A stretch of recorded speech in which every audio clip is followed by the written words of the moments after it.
Cool. I want to see a Bruce Hear what's going mirrors. on? Yeah, Pretty good. echo. Yeah. pretty good. How about from this line over here? Can you hear me? You're kind of quiet. Yeah, I'm definitely sticking with Dodgers. That's. Well. Okay, you're good. What's the plus button? Nah.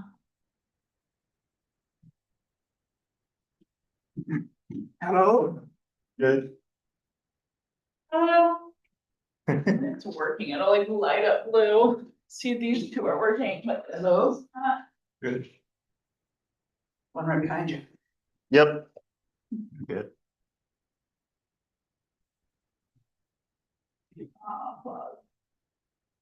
Too late. Well. There's like an echo. If somebody else is logged to Zoom and they have your microphone on, you want to turn it on, that would be awesome.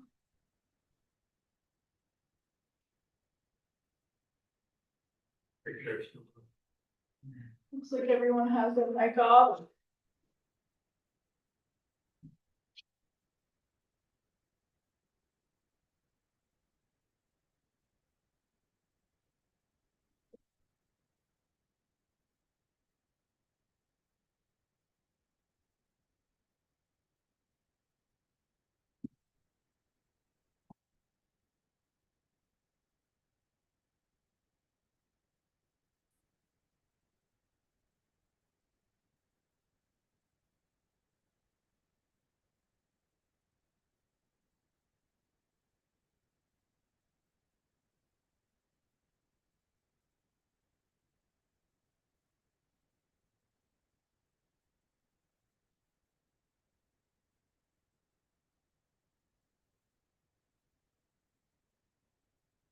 You'll make me a co-host, Chris. That would be awesome. Okay. Hi, how are you? How are you? Good. Hi, Sherry. What's up? Oh, not too much. How are you? Pretty good. Yeah. Busy. Yeah. Your husband from Michigan or Still still? echoing. He grew up in Western New York, but his dad was a Tigers fan that used to like listen on the radio across Yeah, across the lake. the lake.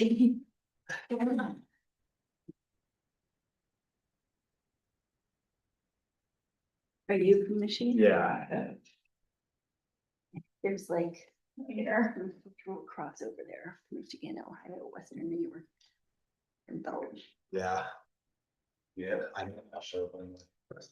So, don't know. Yeah. Got similar role. Yeah. They usually breed similar people. Well, We just get some more. we'll take it. I just don't, yeah, I mean, I feel like. I would anyway. I wouldn't do Yankee. Oh, yeah. No, his family. Is that going or if it's just delayed from real life? Okay, how are you? They're a big baseball. Just like in the basement. He and my kids. If y'all are here. They're like. That's great footage. A couple of. Almost, that's fine. Yeah, we're here with lengthy ones. Okay. Maybe not so. Breeze through.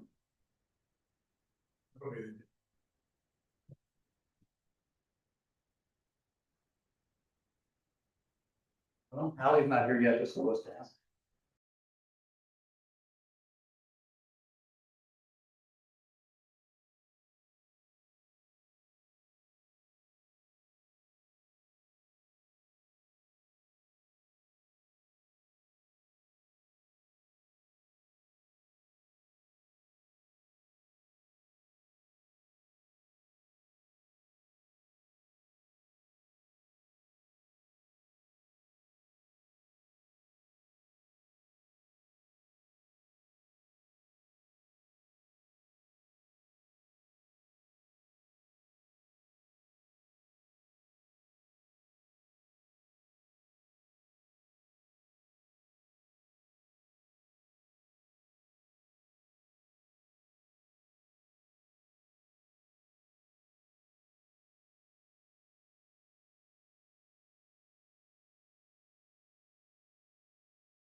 Should be good.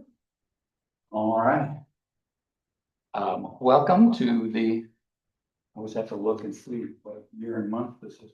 Thursday, October 9th, 2025, meeting of the San Miguel County Planning Commission. I'm enjoying the leisurely start at 10 o'clock this morning, so that we could all get here on time. And we have appears to have a full quorum. So, first item of business is the The audio off, it's not. approval. Okay. Join on. Mike's turned down. Yeah, she's not on. Are you hearing her? There's just a little bit of feedback, but should be fine. It's me and Ian. Cool. Okay, first item of business will be the approval of minutes. Planning Commission and staff comments. So we have on our packet the minutes from the Thursday, June 26th meeting. Quiet. Late summer. Are there any comments, suggestions, corrections, or motions? Yes, sir. I'd like to move to approve the minutes for the June 26, 2025 meeting All right, since we don't have nameplates. as written. Commissioner Inbal has moved. Approval of minutes, do I have a second? Ally Simpson. Okay, moved and approved. Next item of business. Actual vote. Oh, well, we have that too. All right. It was a win. Ross? I, Aye. Aye. Okay. I'll vote There. too. Miss that very often. All right, I'll hold it out. Planning Commission and staff comments. What's the news? So we are, we just had a meeting palooza for the housing code update. It included, the first meeting of the strategic stakeholder roundtable, as well as a number of, meetings, fairly open and casual, around, around the county. We had several in Telluride. We had one in Mountain Village. We had one in Ophir, one here in Norwood yesterday morning, and then one in Placerville midday.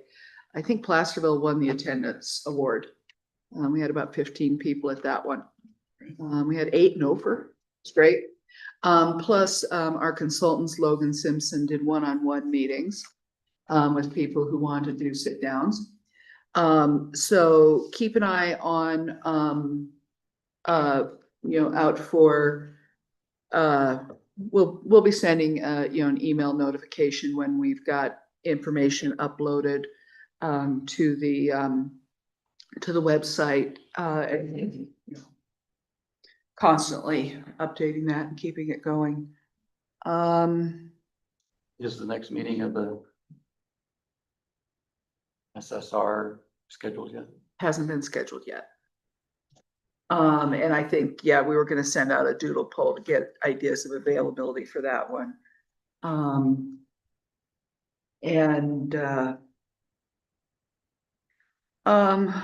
What else?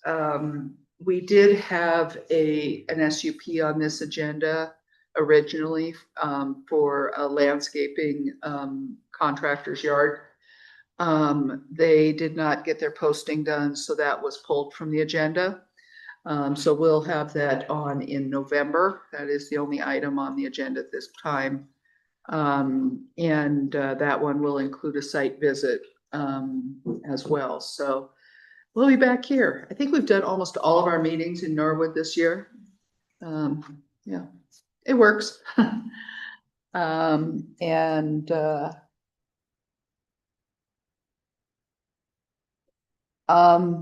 Society Turn, their application for final plat is submitted and complete. We're now in the review period for that. Our target is probably early December for a meeting on that. We haven't set the meeting date yet. John, Nicola, am I forgetting anything? Not that I can think of. Yeah, housing is the big thing right now. And, if you know of anybody that's interested, maybe, didn't get the word out, pass it along. So, Okay. And elections will be before our next meeting. yes. There's countywide issues, right? Yeah, there's a couple of countywide issues, one regarding road and bridge funding. And, I can't remember what the other one is about. Mental health, or, yeah, I think Yeah. mental health and early child care. Okay. Getting the funds exactly right. Yeah, and, ballots, I think, might be going out this week. Or it might be next week. I can't remember what. They go out tomorrow? Okay, great. And, Michael told us on Monday, so I can't remember anymore. And then obviously, there's some municipal questions that we're interested in, but we'll see what happens because they're not ours. I can, as far as the election goes, I can speak from experience, having served as part of the election staff, several times. It's a really rewarding experience. I don't know if Michael's got everybody that he needs out here on the west end, but at first I would definitely contact the county clerk and let him know. It's really an interesting, precise couple of days, following all the rules. And once you've done it, you will realize that our election process is pretty darn solid, thankfully. Okay, next item up is a public hearing, land use application, right-of-way vacationing. I was recommended to start checking in with everyone before each item to make sure that no one feels they had any conflict, personal, business, or commercial standpoint. So if anybody has any concerns about this next item, now's your chance. Which one is this? This is the vacation. I'm in favor of vacation. Yeah, of County Road L 63.7. Okay, no concerns, let's go. Thanks, Lee. Good morning, everybody. Today we have an application that was submitted by Michelle Olson, who's here in the room with us. She is the Assistant Town Manager of Mount Village, and this application was submitted on behalf of the Alexander Ranch.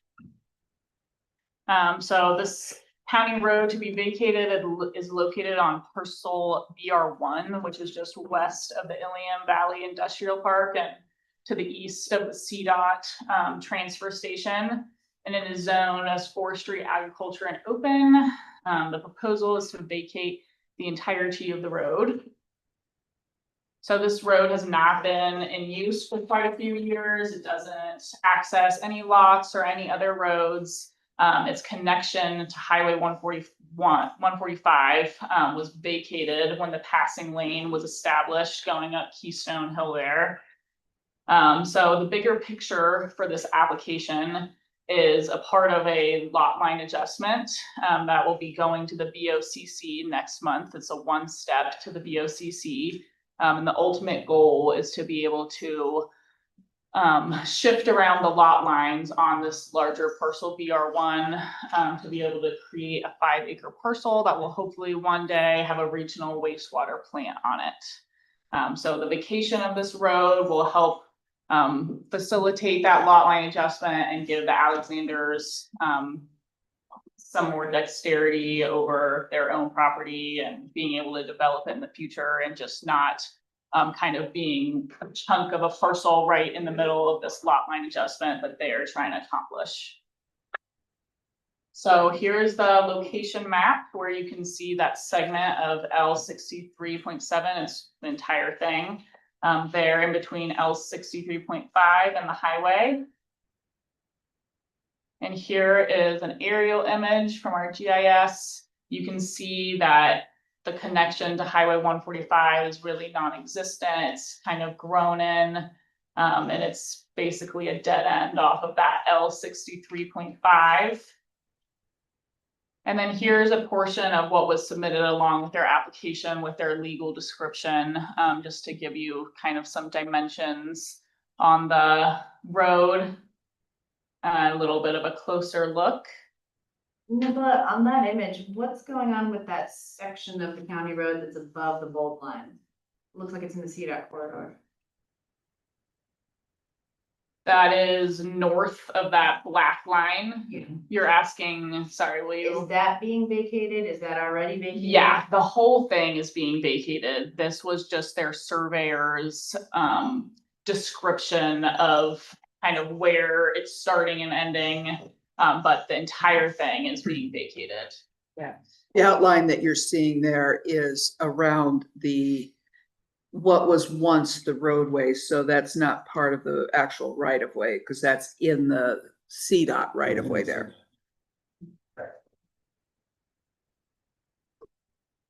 So public notice of this meeting was published in the Telluride Daily Planet and in the Norwood Post on Friday, September 26th. And Michelle Bolson completed the mailing and the required posting on September 10th, 2025. This was referred to our county manager, county surveyor, our deputy county manager, road bridge, the sheriff, San Diego Power Association, the fire protection district, and our county attorney. And we received 2 comments back. Dave Foley had some comments which the town of Mountain Village's surveyor was able to address before this meeting. So those were all copacetic, and our county manager just disagreed with a portion of their application that had mentioned that County Road L63.7 doesn't fully connect to County Road L63.5. But overall, he has no objections to the application. So an application for a right-of-way vacation is a 2-step process, starting here in the Planning Commission and then going to the Board of County Commissioners. Ultimately, it's at the discretion of the board, and you'll give your recommendation. All the required application materials were submitted. The proposal does not leave any property without access to a public road, and since this is not currently accessing any properties or roads, there's going to be no need for a replacement road. The BOCC will decide with a resolution, and it was already noticed, and it'll be noticed for the BOCC meeting. And then here are the review standards for the road vacation. Hopefully you saw the complete legal description that was included in the application, the reason for the vacation, which was to switch around those property lines on the property. And frankly, this, since this road is not in use, it's almost just like cleaning up this leftover road segment that hasn't been used for quite a while. And then you've had your authorization of agency and whatnot in the packet. And since once again, no parcels or roads are accessed through this, the description of those was not necessary. And so here's your sample motion to approve. And please let me know if you have any questions or if you have any questions for Michelle. Okay, commissioners, questions for Nicholas? Yes, ma'am. I know it says in here that all the adjacent landowners have been notified. Do we need to notify CDOT?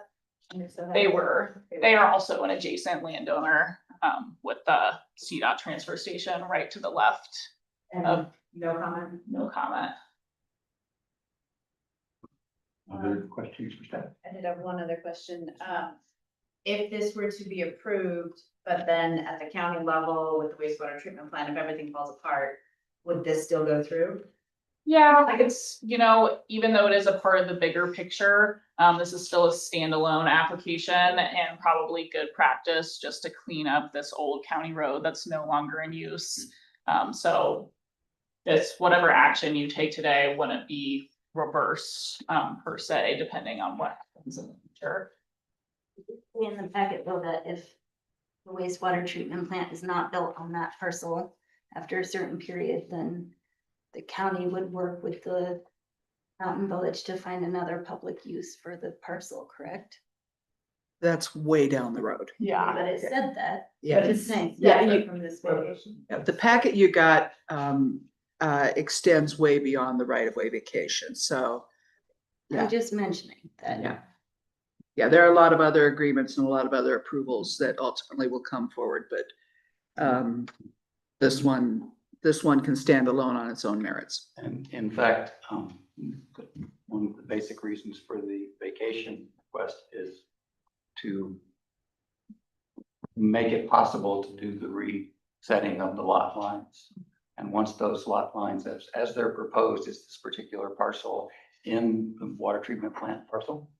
So where this road is not gonna be, the treatment plant will be further to the west, so ultimately they'll be on different parcels when all is said and done. Yes, ma'am.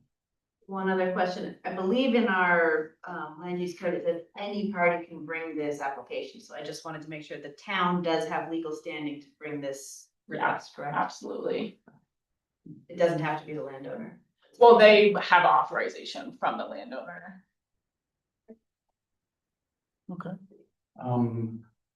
Anything from the applicant that we need to know?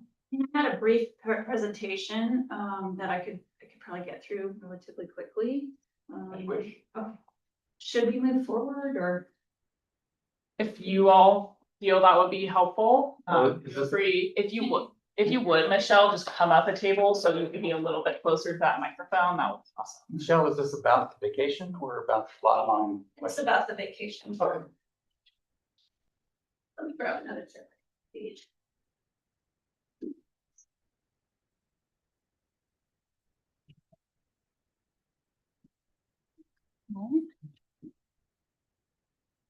Thank you, Nicola. Can I share my screen? Sorry. Yeah, they can make you a co-host, I think. She's gonna share her screen. Yeah, Chris is on the ball. All on the bottom of the screen. Can you give me that? You should ask Chris. Which, Michelle. Oh, Michelle Bolson. Got it.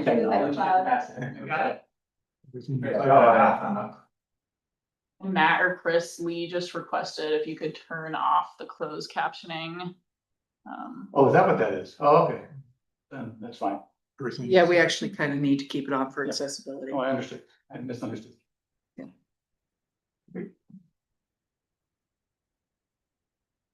We do have to have it on?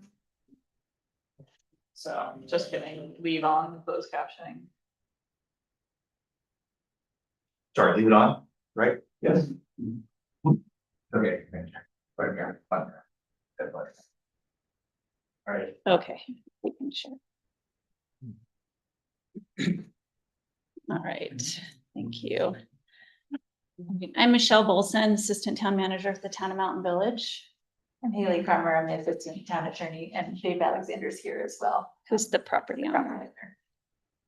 And we have Tom Kennedy on the line if needed, who works with Dave Quisley. Beginning, okay.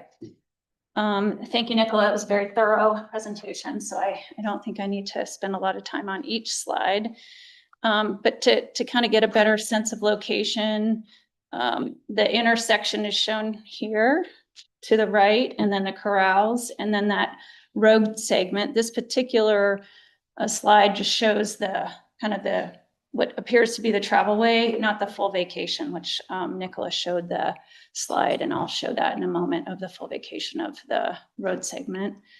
And this is what it looks like standing on 63.5 L, where it's kind of overgrown. And there is a CDOT guardrail, which unfortunately was placed with CDOT improvements. So it precludes access now and in the future from use of that road. And here's another image of that road segment. And here's a final image of that road segment. And this is something that Nicola showed that shows 25 feet on either side from the center line of the request to vacate that road segment. And pursuant to Nicola's staff memo, this particular road is not maintained and would not require a replacement road since it's not used for access to any other parcel or road. And access to the highway was impeded with construction of the passing lane and the obvious guardrail. And then this road in the past was never established by easement, conveyance, plat, or other fee dedication. It's considered a public easement by the county. And we did already review these review standards, but we've addressed them here also in our slides. And this request for this vacation is consistent with the memorandum of understanding between the county and the Alexander family. We're the agent for this application, which is why we're here today.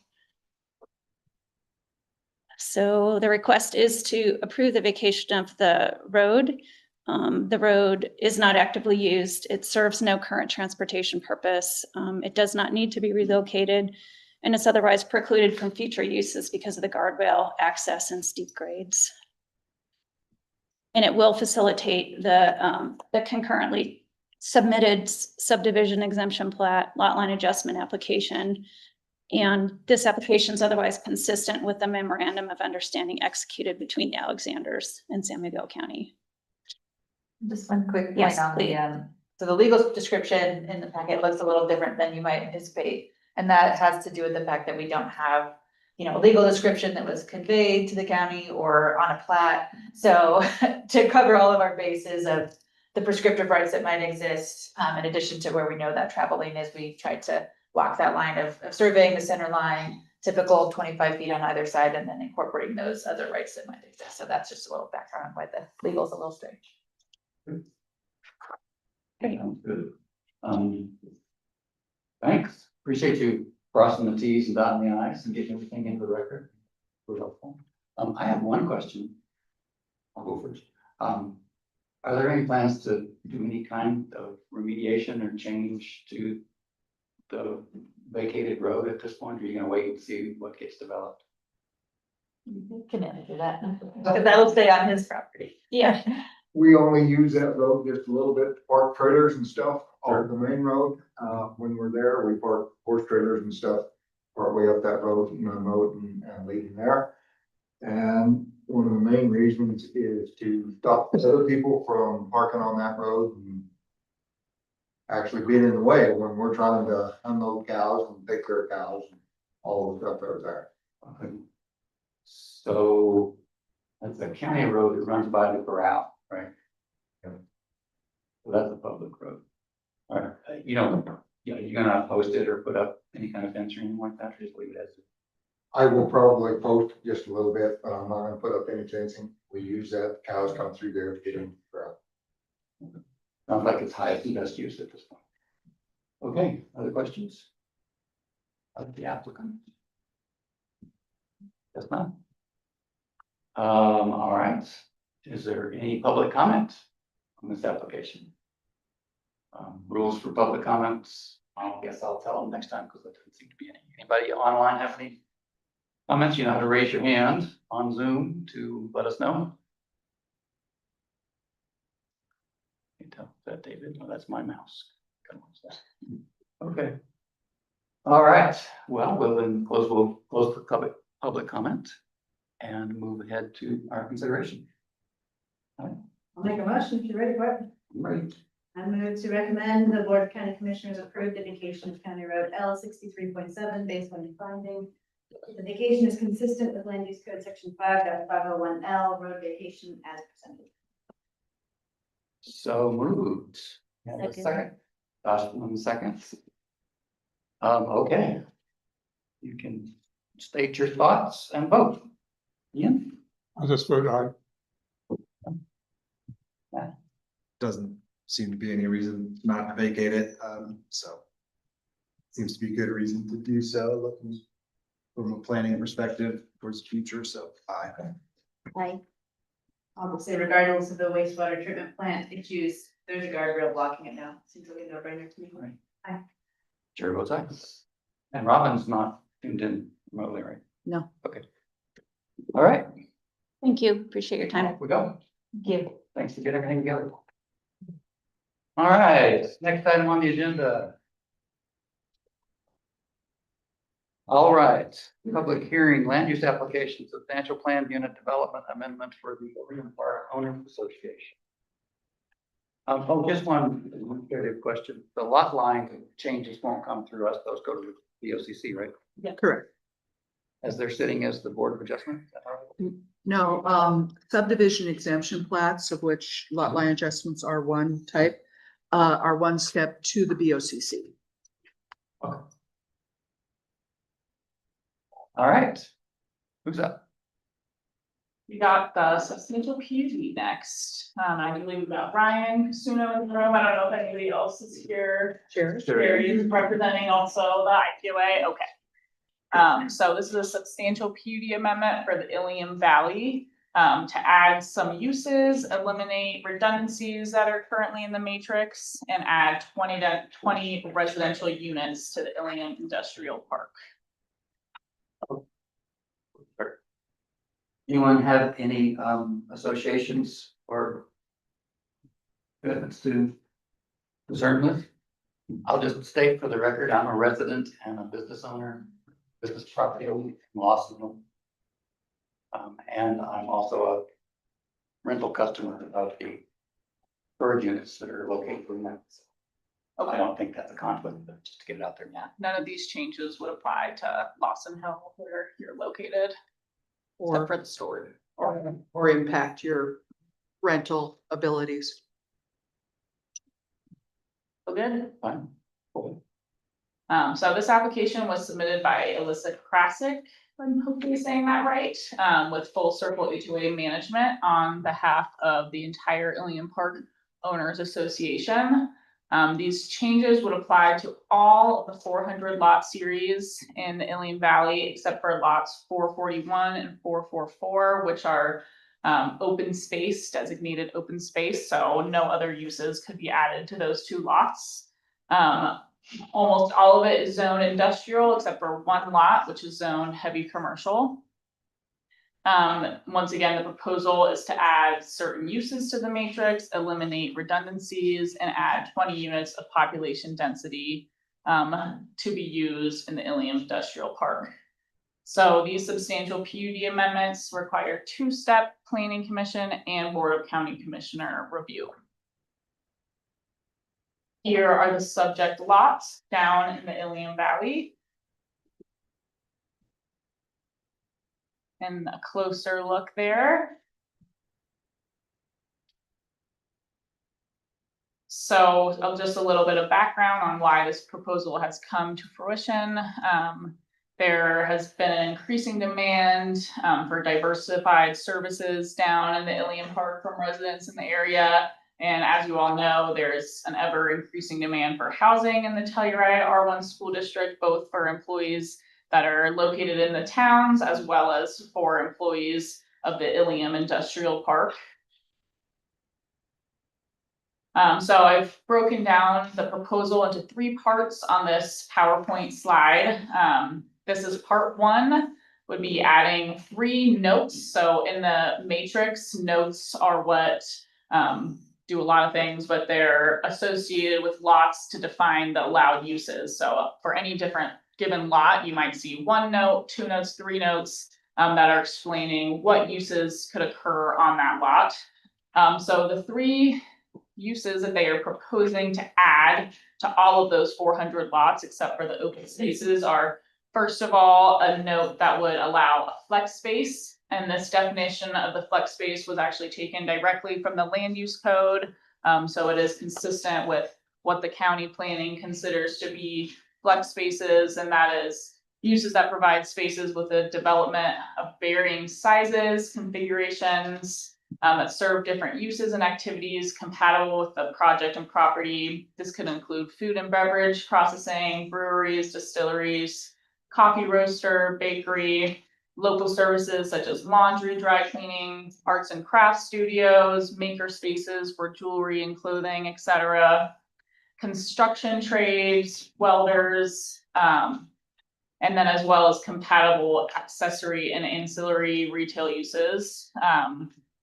They could include uses typically associated with light industrial uses, but generally they do not include uses and activities that are located outside of a building, and they don't require exterior storage yards and similar supporting areas outside of a building. The second note that they would like to add is health, medical, wellness, and event services, supplies, and sales. So this could include a gym, sports club, personal fitness facilities, massage, physical therapies, as well as event spaces. And then finally, they would like to add grocery, food, and beverage production, distribution, services, and sales.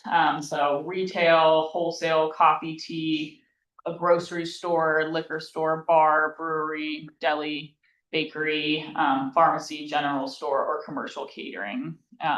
And something you might have noticed in your packet, when these uses were added to the matrix in their application, parking wasn't changed on the matrix, but it'll be established by note D of the matrix, which says that if they would like to lower the parking, that's, an option. However, it can, under no circumstances, the parking can be lower than what the land use code dictates. So the parking for these would be determined either by the pre-existing matrix parking allotment or by the land use code. So the second part of the proposal is consolidating a few notes that already exist in the matrix into one, because currently they all say very similar things.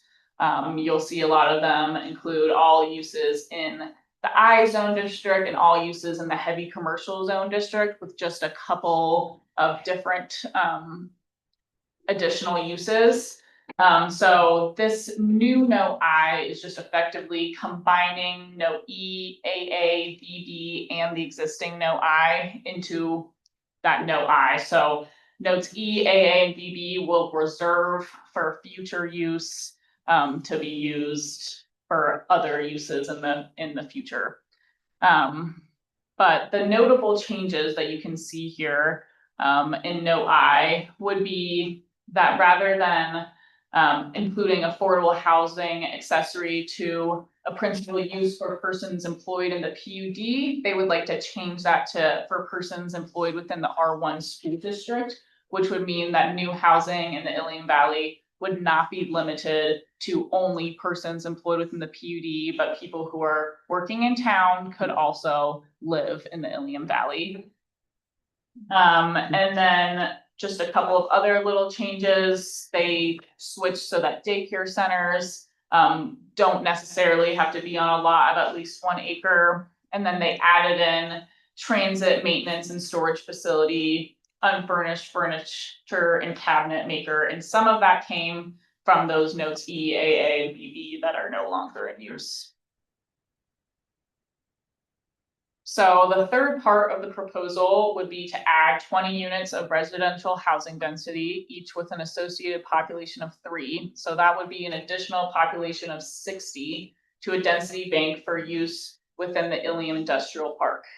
So what that would be doing is effectively creating a density bank on the matrix. So currently, as you guys approve it today, they would not be assigned to any specific lots. But once they wanted to transfer those units to specific lots, that would happen by way of insubstantial PUD amendments, which requires administrative review and then a sign off by the VOCC on that matrix page. And all these units would be deed restricted per the county's R1 deed restriction. There are currently already some units being used for residential in the Ilium Valley. This would slightly more than double the current population in the Ilium Valley, so it would be a big change. And there are certain lots that have units that have not quite used all of their residential population in the Ilium Valley yet.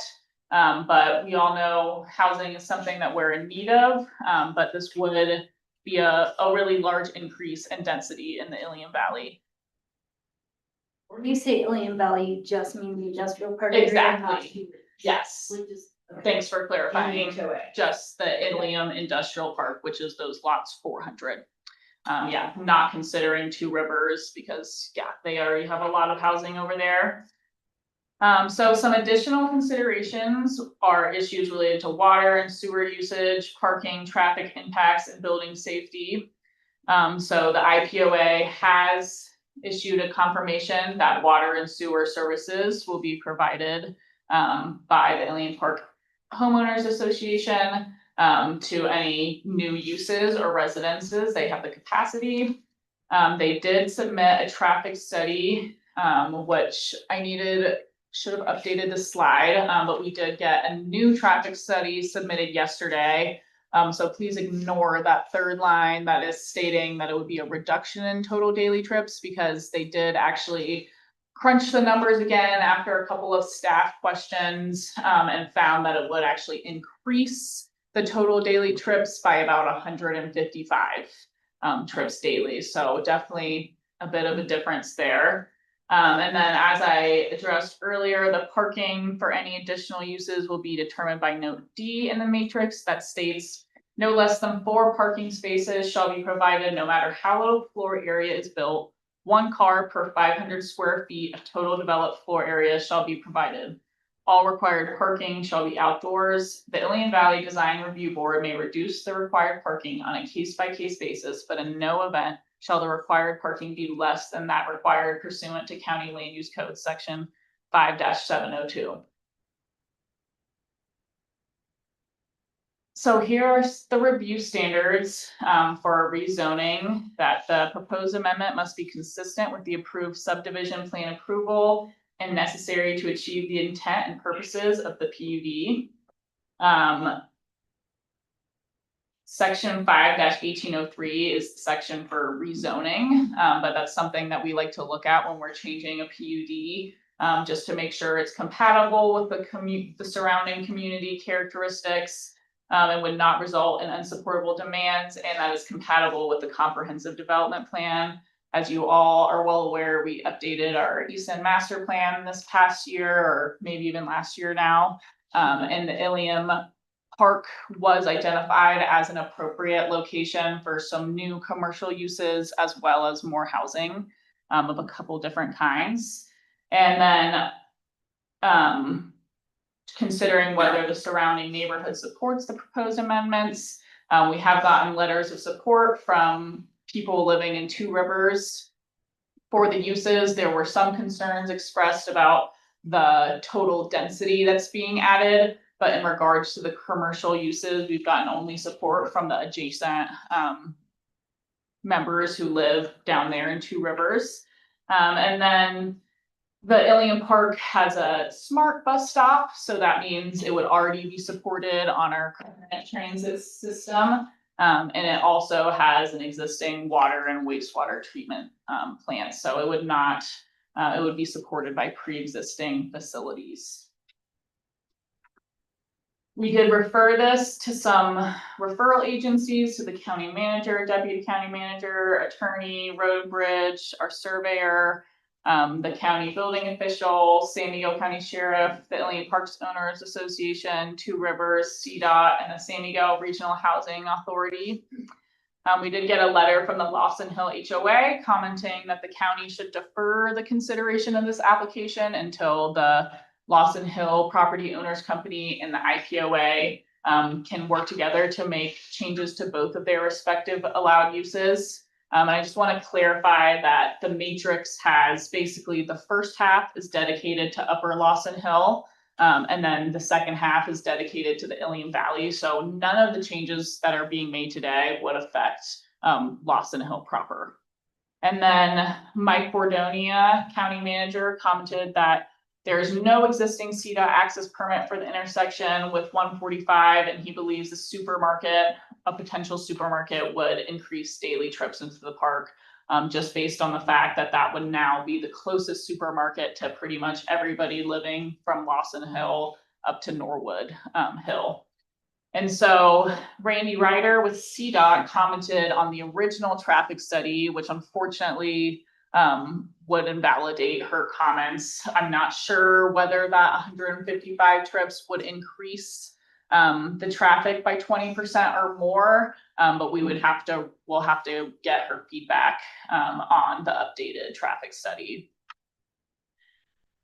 So the public notice for this was published in the Telluride Daily Planet and the Norwood Post on September 19th, and the applicant completed the public notice and mailing and signposting on September 10th. And we did receive some public comments. So we got a public comment from Kara and Andy Bagnall, who are residents of Two Rivers. They commented that they are in support of adding flex uses to the matrix, but are concerned regarding the proposed density and would prefer to see 10 units rather than 20 units being added. Some of their concerns stem from trash, which blows out of the Ilium Industrial Park into the surrounding lands, as well as the dangerous nature of the Highway 145 and the Ilium Road intersection. Patrick Sheehan, also a Two Rivers resident, commented that he is excited for the proposed changes and would love Ilium Valley to have a restaurant and convenience store. He asked if the traffic study took into account the traffic that might be created by the town of Mountain Village's proposed development in the Ilium Valley, which it did not. And he continued that there's been some lack of joint efforts for a long-term vision for the Ilium Valley, and that's concerning. And he would love to see a committee to plan for the future of Ilium Valley cohesively. And then he also suggested that a county river park with a boat ramp and or some surf waves would be a great addition to the Ilium Valley. Kathy Green got in a comment yesterday from Lawson Hill, and she commented that since Lawson Hill has not been able to make similar changes, that they spent some time and money trying to pursue an application of a similar nature that did not end up making it through. She asked that the application be deferred until a master plan update for the east end of the county can be done, and she may not be totally aware that we did just do a master plan for the east end of the county, but potentially she was alluding to something similar to Patrick about a committee particular to the Ilium Valley. And then just to comment on that, the Lawson Hill situation, the big difference here is that different water providers. So when Upper Lawson Hill had tried to go through a similar process before, the town of Telluride was not able to serve water to the new uses that they had proposed, whereas in the Ilium Park, it seems that the IPOA would be able to support some new uses. So just wanted to make that distinction. And I did include a motion here to continue this meeting just based on the fact that we did get that traffic study in so late, and I know you all may not have had time to quite review that. And then it would be nice to get some comments from CDOT, which could always be a condition of approval, but I did just want to offer that option. And then here would be a sample motion to approve with some associated conditions, which would include that the density units would be assigned to individual lots through the insubstantial PUD amendments, that the new county deed restrictions would be recorded concurrently at the time of any construction of any new units, and that any conversion of commercial units or new units would need to receive a development permit. So let us know what your questions are. Thanks. You would like to start? Can anyone, well, I guess we'll ask them later, right, these questions for you. Yeah, I'm very curious about the CDOT comment. I mean, if it's over 20%, it's a non-starter. We need an answer to that. Who provides water to the industrial park area? It is the Like a Ilium standalone. Park Owners Association has their own water system. Okay. My question was, you may not be able to just pull it up, but I would love to see a map of remaining light industrial land in the east end, because I know we've talked before about how there's just not a lot of it. And it's important not to let other uses that the community really needs take over all of the future places for light industrial.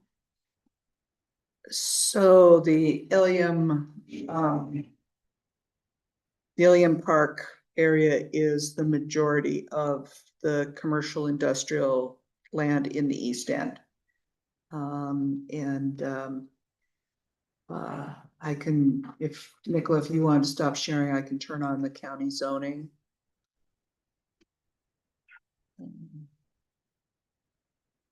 Isn't there some industrial up towards the overloop and? So here you see the lighter blue and the orange. And they're in such small areas that when you zoom out, you lose track of them. We've got heavy commercial up at the Deep Creek Mine. Ophir Loop, the property there is zoned F, but it has potential to have some commercial industrial uses. There's just a few little lots at the entrance to San Bernardo that actually, I think those all have housing on, most of them have housing on them as well. So yeah, it is pretty rare. And then we've got up in Lawson Hill from the Conoco station on up. We've got the county industrial, which is also mixed use. And some of these do allow housing on them. Excuse me. And just as a point of interest on this, a number of years ago, the county did amend the Telluride Regional Area Master Plan to create a neighborhood commercial area or section. And when we adopted the East End Master Plan, we preserved that as an appendix, and that specifically addressed bringing in more uses to especially Upper Lawson. Yeah, the hang up there has been that the town of Telluride, in the latest attempt, which was about 5 years ago, declined to sign off on the water and wastewater services. There's been studies that show that they're okay, but the town just has not agreed. So that's been the issue. I have questions for the applicant. Okay. Brian, if you wanted to come up to that microphone. I have questions That for the microphone staff. is working. I have a couple of questions for staff. Okay, Yeah. go for it. Why wasn't Lawson notified? Frankly, just because they're two, the uses that are changing in Ilium Valley don't affect the uses that are in the Lawson Hill, but in hindsight, they should have been, so. Yeah, and if you continue, it will certainly notify them so that the Lawson Hill Property Owners Company can weigh in on it. Can you comment on why they should have been? Can I? I mean, I have my own ideas, but Mhm. why do you think they should have been? Frankly, we were just looking at distance and it was an oversight. So because of proximity, not because of the shared PUD? It is, yeah, they do share a PUD, which would be two different halves of the same PUD, so the one half of the PUD doesn't affect the other one, but it does, I can see their comments and that maybe making some cohesive changes so that we're not, maybe adding one use to Ilium, adding two of the same uses. It would be good practice in the future to. But they have separate matrices and have had separate matrices because they have separate water supply Yes. solutions. Okay. Yeah, I mean, I'm not, just to kind of build on that, I'm not opposed to notifying them, but I think we should be really clear on why. Because if they have no stake in the game, why should they be notified? Well, that was my original reasoning, but it's just, I guess, good to be neighborly and keep everybody in the loop, so. Yeah, the new R1 school district lots are outside of this subdivision. Yeah, so those are on the Q lots, which are in between the Ilium Industrial Park, the 400 series lots, and the Two Rivers lots and Sunshine Valley. And the sheriff's station is in the same situation. The It's sheriff's, a lot. the sheriff's property, the sheriff's, yeah, Jail. the facility is in the 400 series. So they are part of the Ilium Industrial. And there was some talk, they were wanting to move forward with building another floor for housing. Not another floor, but developing some housing adjacent to the sheriff's office to house our employees when they're working. We have a number of employees who, they work, 3 or 4 days in a row, long shifts, and then they commute back home. So they stay here currently in a VCA apartment. And by having individual studios for people, we get out of the share situation, and it'll free up a VCA unit. So I think, correct me, I think it's like 6 studios. 5 studios. Okay. Can they do that anyway? Or do they need this to pass to do that? This has no connection to it. We can do this. We can create our studios without this PUD amendment. Smart service. Because I have a rental unit, storage unit down there, I know this area pretty well. How is Smart gonna be able to service it? I have stop at the county road intersection. So Smart comes in now and they go up to the turnaround in Two Rivers. Yeah. I'm seeing nodding from the back, and then they come back around, and it'll be up to Smart to decide if they need to add some stops along the Ilium Road. I don't expect them to do a loop through the loop through the Ilium Park itself. That's getting them so far off route, it would just totally mess up their schedule. But, they may end up with a stop down on the main road where people can, get off, get on. Okay, other questions for staff, or shall we move to the applicant? Here we go. Come on up.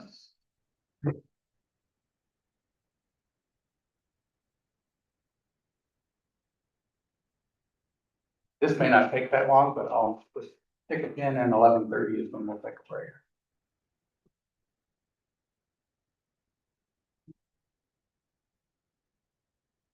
All right, thanks for having us. Thank you, Nicola, for the presentation. I think is very good. One thing I would like to add on the application that I think is important is the idea of this was not to take away any uses from any lot. We're actually, in our opinion, cleaning up a lot of the uses that had random on different 400 lots. To us, it didn't make any sense. So what we wanted to do was make consistent uses for all the 400 lots, so it's more fair, was the idea for it. So the light industrial use will still be applied to all the lots. We're not taking that away. But we did do a survey, IPOA did do a survey in 2023 or 2024, including the Two Rivers residents, where we asked, we feel like our area is growing and developing. What services would you like to see? So that's really what kind of kicked us off, is we reached out for feedback for the neighbors. And a lot of the Two Rivers people, especially on like idea of a small general store, was pretty appealing. So if you forget your milk, you don't have to run up to Lawson Hill or all the way to town, something like that, just for more convenience. But we're excited because we feel like we're addressing the future needs of our area and the growth that we see coming with the Mountain Village project, which is great. And everybody knows housing is in a real need in our area. So we're kind of hoping to address that all at the same time. Do you have any thoughts? just for me on timing, I really don't want to see it delayed. I can understand the comments being delayed. I understand that, but as far as building, we would like to be able to move forward now. So when Town of Mountain Village moves forward in 2 to 3 years, we're done or possibly done. You know, we've already addressed the needs that this community is gonna put pressure on down there. And we have the water and sewer already. That was the biggest prohibitive of the Lawson Hill proper was the town of Mountain Village and the water system. That was the real roadblock for them, where we have our own water. We did a water study. We have a will serve letter from water and sewer. So we're very excited to bring these uses for everybody, for sure. Let's see what other comments did we have. And on the traffic study, so we had the engineering firm out of Durango, sorry, I'm there, Bechtold Engineering, thank you. I believe he is on the line, but essentially what happened was on the tables that you see in that engineering report, he accidentally, incorrectly put the traffic from the supermarket use on the existing table. And then so that's why it looked like the reduction in traffic. Now that was removed from the existing table and just applied to the amended table, that's why the traffic study is more correct there. So Nicholas sent over some questions and he addressed those, I think, pretty well, but that was really the main issue, but we still feel pretty confident that we'll be able to accommodate this. Okay, and for the record, if you guys could identify yourselves, sorry. Yeah. I didn't ask over. I'm Yep. Sherry Reader. I'm president of the Ilium Park Owners Association. And Ryan Casuno, former president, board member of IPOA. And I do want to clarify also, Sunshine, Two Rivers, the Q lots, and all of the 400 lots, we're all IPOA. Everybody belongs to this association. Two Rivers is part of your IPO? Yes, Two Rivers is a subsidiary of the IPOA, so they're their own HOA, kind of as a part of our bigger HOA. But these changes would only be to the 400 series lot. Yeah. Correct. But they were notified and their input was taken in consideration for this. And when developed, will the Q lots have their own HOA, or do we know? They join Two Rivers, they'll be included in yours. Yeah, they're part of the IPOA. So the Q lots consist of, I think, 4 privately owned homes. Did I remember that number right? 3? Okay. I was trying to visualize the map. And then, Actually, it's 5. I forgot the 2 pre ones that were there. okay. So 5, and then there's the 9 built by TSG, of which now 6 are individually owned and 3 are rentals.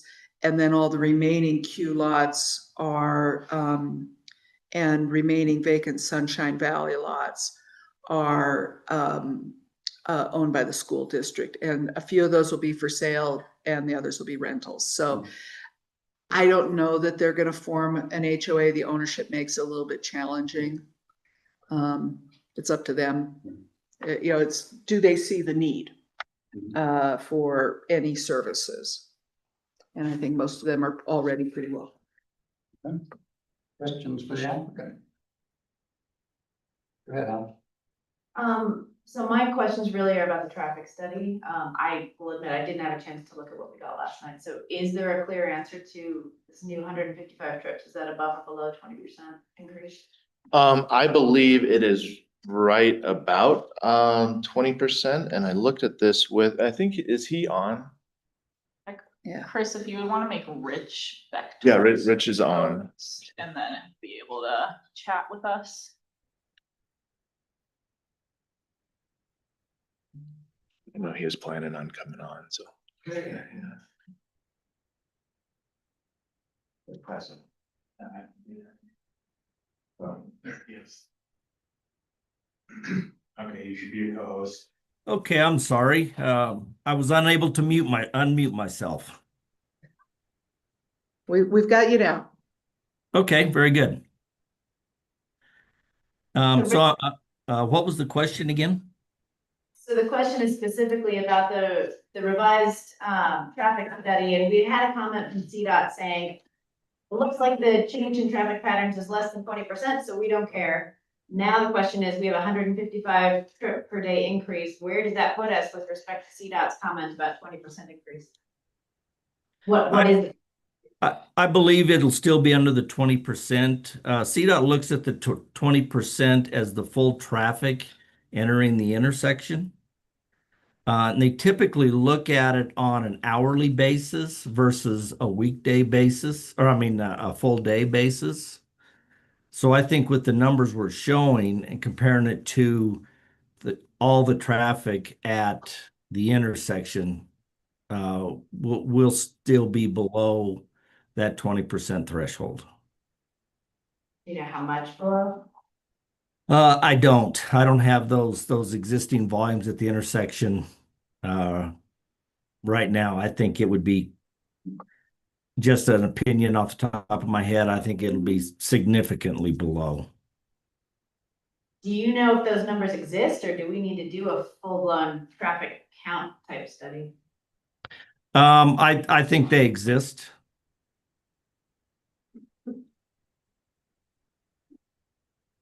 Do we know if we could get them? Yeah, I'm sure you can. Okay. Might be something to pursue. No questions. Should I keep cranking? Keep cranking.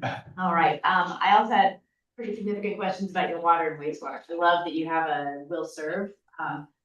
When I was working with the town of Telluride years ago, they had us do a study to say, hey, what are the impacts of the automotive facility and of the brewery in Lawson Hill? And how are those impacting our wastewater treatment plant? And are there opportunities for post-treatment, pre-treatment, before it goes into the municipal system? So when I see the addition of things like a brewery on the flex space, that raises red flags for me in terms of what your system is. Can you speak to what your water is and what your wastewater treatment process is? So we have our own well, and I helped run the water for multiple years. Most recently, it's Chris Chapin is helping with that. But at the time, and it is still there hasn't been any significant development since then. We were running at about 30% capacity. So we still had 70%. We do have a obligation, obviously, to provide for full build out, not just our current situation, but we felt strongly that the availability is very strong. We also just had a well study done because we're with an agreement with Mountain Village to look at that capacity. And we don't have the official report back because it's literally, but the report we got back verbally was very, very strong water amount and very good quality. So we're excited for that. On the wastewater side, we are still under capacity of what we are. I don't remember those exact numbers, and we just switched waste operators from Pat Drew to Chris Bolane. So we're working on that, but also planning for us long-term, hopefully, should everything go well. The idea is for IPOA to connect to the new wastewater treatment plant, which is going to be right down with our neighbors there in Mountain Village, which we're excited for that to keep progressing, hopefully. So currently we do feel good about that. I don't have exact numbers for you right now, but the 30% capacity currently makes me feel pretty strong. What is your wastewater treatment? Is it septic? I mean, I have no idea. No, we have our own utility. So if you're going down towards the sheriff's office, there's our own facility there on the north side. On the left side, we have our own building there where it processes everything, and then it's eventually cleaned, filtered, UV'd, and then it goes back into the San Miguel. So there's a whole system down there. Sorry, one more question on that line of thinking. If, say, a brewery wanted to go in, who gets to approve that? What kind of studies are required? Do we get to approve that? I mean, once it's in. It's okay, it's just. Okay. Two. Yeah, it's okay. Once it's in the matrix, it'll be a development permit From them or from us? from us. And what does that look like? From you guys. Yeah, it looks like applying on SmartGov, and us, it would be an administrative review, so it would not go back to the planning commission or the BOCC once it's in the matrix. Yeah, Chris, can you go to the record at the bottom and hit record to whatever you were doing?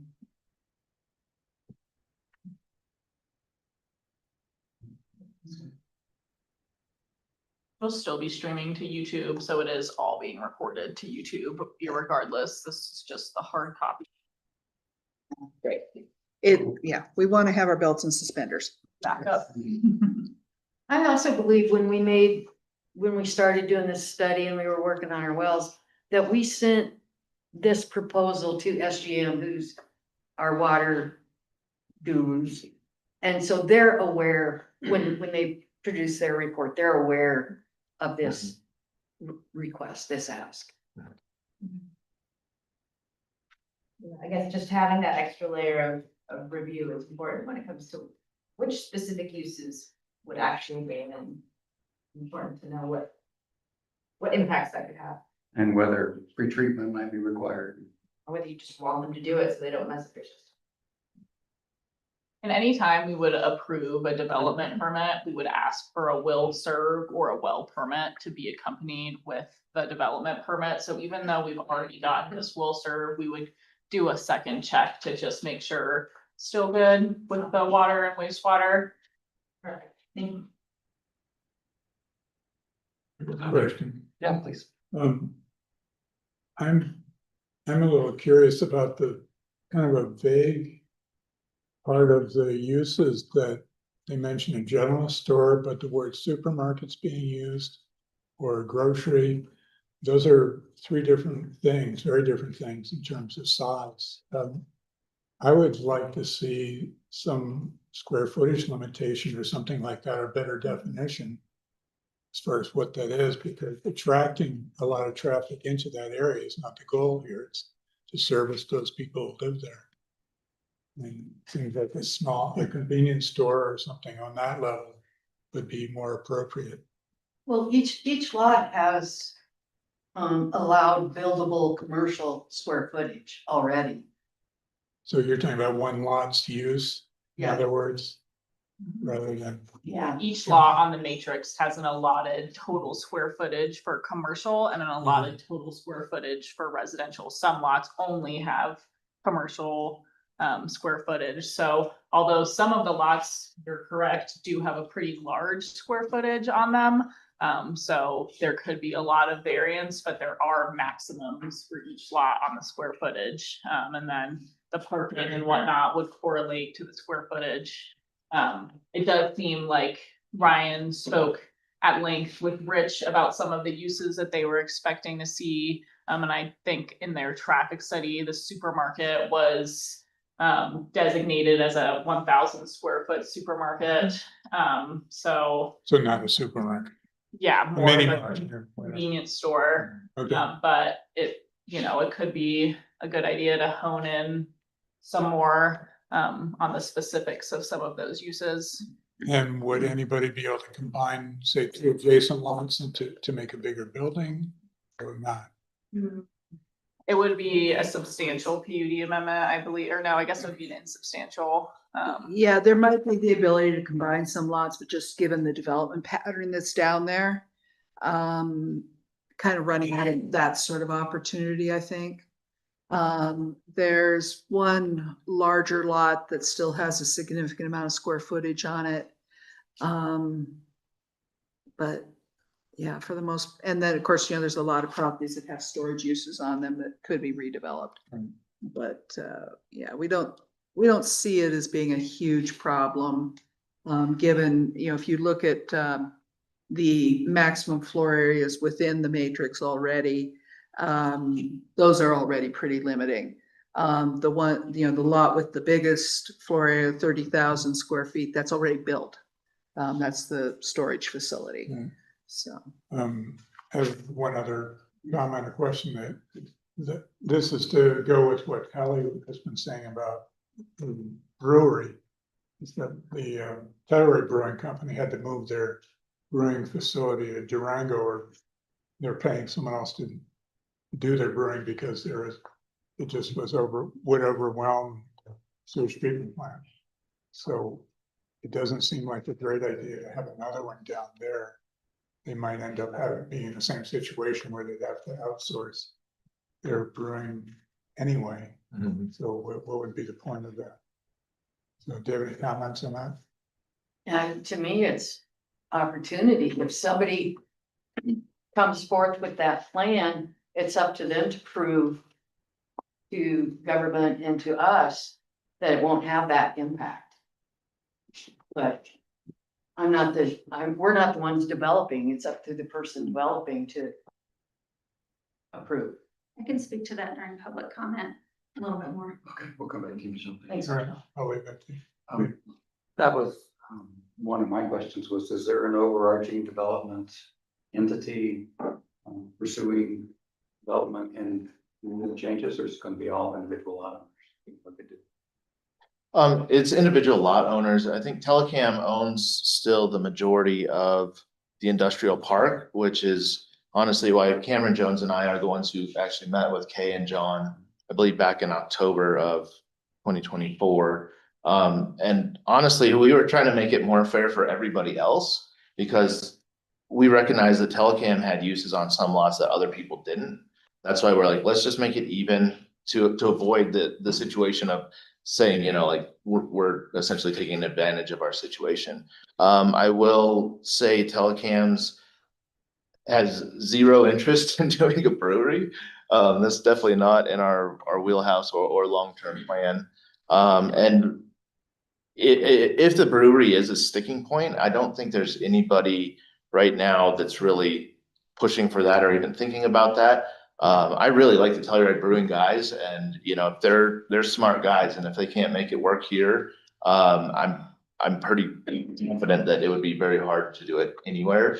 And we don't really see that as a need or have any plans for that brewery even being in Ilium at this point. So if the brewery is a sticking point on that use, I'm fine scratching that because it sounds like there are a lot of things to consider and be aware of with that use. So the idea is just to long-term plan for the area and the needs of our community, especially with the growing residential down there.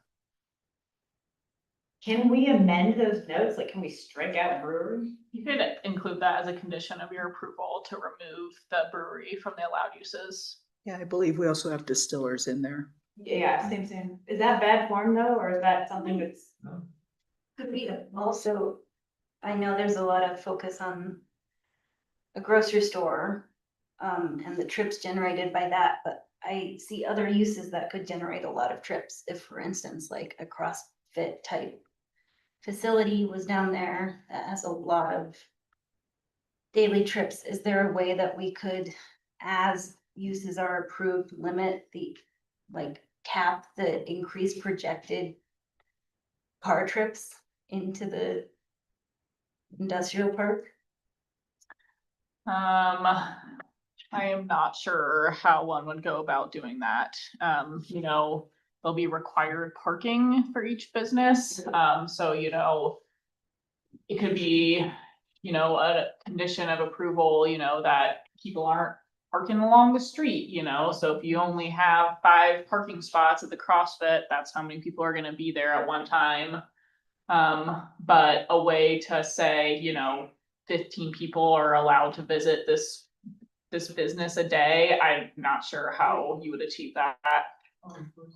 Yeah, or enforce it. Okay. Well, I mean, if we allowed indoor exercise, a private Pilates instruction is just gonna be different than a CrossFit facility, but they'd both be allowed by that same use. So.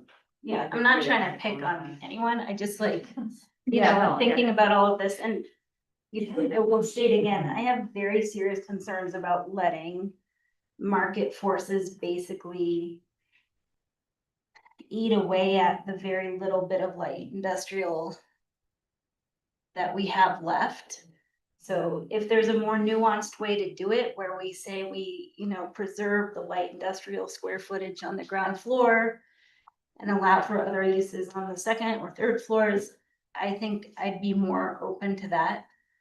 I'm also definitely concerned about, looking at this in isolation when we know that there's other extensive development coming to that area. And I find, what the Lawson Hill people were saying about a comprehensive look at it very compelling. I think we really should be looking more comprehensively. So it's a little bit hard to kind of do this in isolation, I feel. We routinely account for, in our motions, account for accepting the representations of the applicant. Can that be turned into a limitation on a revised PUD as far as traffic impact is concerned? Can we say, well, you represented it was gonna add 155 daily trips, you can't develop anything that goes with that? Well, Yeah, I'm not, I will just say I'm doing some math based on what I'm seeing, and we're at 21% if I'm reading this traffic study right. So even at 155 trips, I'm seeing that it's an increase of 21%. Can I comment on that? Yes, please. So I remember, I did talk with this, with Rich, and the traffic study that we did and we're obligated to do is the traffic impact of the industrial park. The question that I believe you're raising is 21% from the turnoff of 145. So our traffic study in the 21% that you're looking at does not include the sheriff, does not include Two Rivers, does not include Telluride Gravel. It does not include any of the other development or entities outside of the IPOA. And that's why Rich said he believes that even though it says 20% and the industrial park increase, it's not a 20% off of the turnoff of 145. It's only our little segment that is the increase of 20%. So that'd be 155 divided by a much bigger number than. Yes. The threshold is that bigger. Because, yeah, and the concern that I think you're talking about is the turnoff of 145, correct? It's not the turn into IPOA. And that's why Rich said he feels like it's substantially less because it doesn't include all the traffic that goes further than our little PUD. If we were that close to the threshold, I'm sure CDOT would add something to say before now. Other questions for the applicant?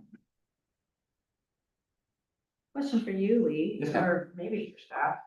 Can we part this out? I mean, it was presented as kind of three different parts. Can we approve some of it? Like, housing's a big thing. And from what I'm looking at in this traffic study, more than half of the generated trips is just you get to the supermarket. So could we say, yeah, let's approve some density increase, even if we're not gonna absolutely change any use right now? We know housing is a big thing, and we know it's part of the East End master plan. Well, what you could do here, after we do the public comment portion. Sure, we're not And get there. into the actual meat of the discussion. We believe that CDOT needs to look at the traffic study. Hence our recommendation for continuance. But you could give direction to the applicant to also take another look at their proposed matrix and their proposed uses. And articulate what you would like, where you would like to see reductions in order to meet, your concerns. And then this will give you another pass at it before you send it on to the BOCC. I'm personally, from the planning perspective, we're a little uncomfortable giving a recommendation to the BOCC today without that CDOT traffic study review. So as part of the motion to continue, we would list out the things that we would want to get cleared up. Sure. Yes, I don't necessarily feel that it's the IPOA's responsibility to do this full-blown intersection traffic study that also includes plenty of traffic outside of their owners association. Like, that seems like something the county should tackle as part of the new development program. So to go back and say, hey, you have got to do this whole highway study seems overblown. Yeah, that's not what we're asking. What we're asking is, or what we need is CDOT. for CDOT to review the project-specific traffic study and tell us if that's okay. And then the bigger, more global traffic study is coming. So to answer my question, then you would not like to see us recommend to the BOC that a portion of this be approved and the rest not approved. You like to see it either all or nothing, once that. Well, what we're suggesting is that there be a continuance so that we can get CDOT's feedback on the traffic study. And if within that continuance, you wanted to ask IPOA to revisit their proposed matrix relative to the concerns articulated by you, and you can make that in a motion. That's how we're recommending you proceed today, rather than making a recommendation to the BOCC today and just passing it on. We think we need, it's sounding like it needs a little more cooking at this level. And I think there's probably some public comment. Well, and from the applicant standpoint, we'd rather see it all together and address it one time, once with you and again with you, and then once with the county commissioners rather than piecemealing it together. Other questions for the applicant? Okay, let's open up public comments. If you are online, raise your hand in Zoom, and I will alternate between in-house and online, if necessary. Who would like to speak? Thank you. Michelle Olson, representing Town of Mountain Village and the Mountain Village Housing Authority. To answer your question, Mountain Village has provided, or we have done a level 3 traffic study with Rich Bechtold for our proposed development. That we've had a pre-application with the county. We haven't submitted an application yet. We have a few more questions. We're meeting with the county next week on that. But I'm here to support this PUD amendment. From Mountain Village's perspective, if we provide housing on kind of the narrow portion that we own, that's directly across the road, we looked at if we think it's socially responsible to provide neighborhood commercial in Ilium if we're going to have more people living in Ilium Valley. And it would be difficult for us, and we looked at it, to do a PUD to do those neighborhood commercial uses because of the parking requirement. And we just have these 3 little pods that we really do want to dedicate towards housing. We also do propose a child care center because of the child care crisis that we have in this region. So in any case, I wanted to throw that out there that we support this amendment. We think it's the right time to propose this, given that I think in general, even though housing, everybody generally supports it, but it generally is controversial. Everybody generally believes that is a good place for housing to be for those individuals that work in either Mountain Village or the town of Telluride and the surrounding area. I do want to share with you that we've been working closely with CDOT as county management, and the intersection has been identified as needing to be improved for a number of years. They are committed to improving that intersection on their 5-year plan, which starts 2031 to 2036 with the $6 million commitment to that intersection improvement. So even though Rich Bechtold and Mountain Village about 2 years ago took a running start at what needs to happen at that intersection as it relates to providing more housing, which would be over the 20% threshold and would need improvements. We have some general designs for that. It's a sigh of relief to Mountain Village that we don't have to also spend another $6 million on intersection improvements, because that makes building affordable housing that much less affordable. And then as it relates to the brewery, I've also been wearing a wastewater hat for the past 3 years, working closely with the town of Mountain Village and the town of Telluride. And what happened with the brewery in Lawson, which is personally, I think, unfortunate, because I love the brewery also, I think everybody loves brewery, is that the pretreatment requirements, they were spatially constrained. It was hard to try to retrofit those pretreatment requirements on site. They were also quite cost prohibitive to their bottom line, and they had to make a business decision to either try to find a way to meet those those costly pretreatment requirements or do what they did, which was move a lot of their operations down to Durango. They have a relatively new wastewater treatment upgraded plant that can manage, you know, the brewery or the breweries plural that they have there. A package plant in the Ilium Valley is just less technology. And those solids right now are not being accepted by our regional wastewater treatment plant, but having to be trucked down to like Olathe or Delta or something like that, because our current plant can't manage to deal with the waste. But I think it's a different issue. If you have something new coming online, you generally can address the pretreatment issues. And we hope that Ilium Valley will be connected to the regional wastewater treatment plant that would be west and would be able to manage those technologies. But I know that Upper Lawson might have concerns about this, but unfortunately Upper Lawson's challenges have really been with the municipal water and wastewater services, that the town either doesn't want to have competition with Upper Lawson, or they don't want to provide the water and wastewater. And I live in Lawson, so I really, being a resident in Upper Lawson, I really appreciate the neighborhood commercials, because I don't want to drive into Telluride and try to find parking for 15 minutes just to go to the bank. So anyway, in summary, I do support this application. Selfishly, for Mountain Village, it takes the pressure off of us to have to provide those neighborhood commercial uses. I think they're appropriate in the business park. I hope it can happen. I think it's the best thing for the long-term vision of Lower Lawson, having enhanced transportation and additional residents living there. Okay. Can I ask a question? Well, let's let them see if I get any more input. Yes, ma'am. My name is Jenny Gordon, and I'm a property owner in Ilium Park, lot 442, which this would apply to. And from a selfish personal perspective, it would be great to have all of these uses.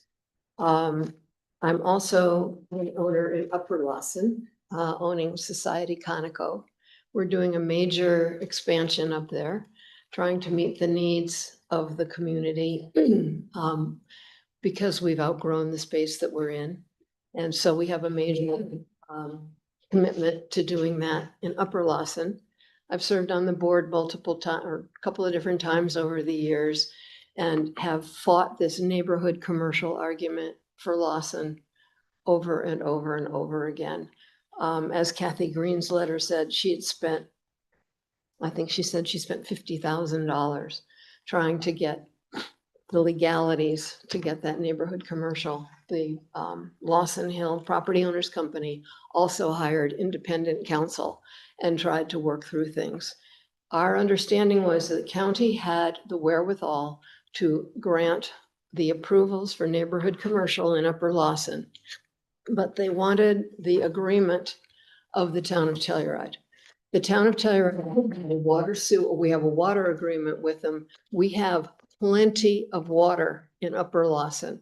It has been a political football with the town of Telluride. It's not because we don't have water, we don't have sewer. It's because initially they created Lawson and were afraid of competition. So if they were afraid of competition from Upper Lawson, they're afraid of it for Lower Lawson, but they don't have the hammer that they had with us. They also, the last go round, we had the whole town council out there. We did a site walk. We explained why we have 400 or 500 people living there who need neighborhood commercial uses. And the response then was, well, we want you to consider annexation. We don't want to give you neighborhood commercial unless you annex. We have been thwarted at every turn to try to get what our community needs.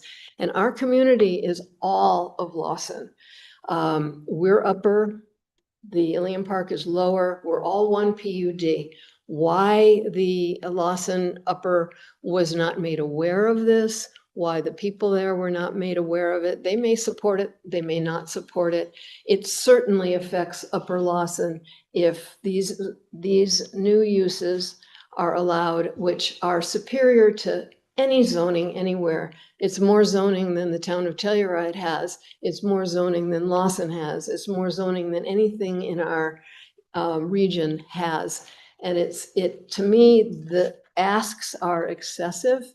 Restaurants, bars, liquor stores, grocery stores, gas stations, any kind of retail that you might want is going to drive out ultimately the light industrial uses that are less glamorous, but as you had noted, shrinking, so that anything that we do in all of Lawson PUD has to be done with a consideration that the highest and best use, when I have my lot 442, is probably not going to be renting to the plumber, the mason, and the contractor I'm currently land leasing to. It's going to be some other higher and better use. And we're going to be in a lot of trouble regionally, Mountain Village, Telluride, the whole region, if we don't have somewhere for staging, for storage, for all of our subcontractors. And I'm speaking against my own personal interests when I say this, but I think this is a much bigger picture than the isolated situation you've been asked to look at.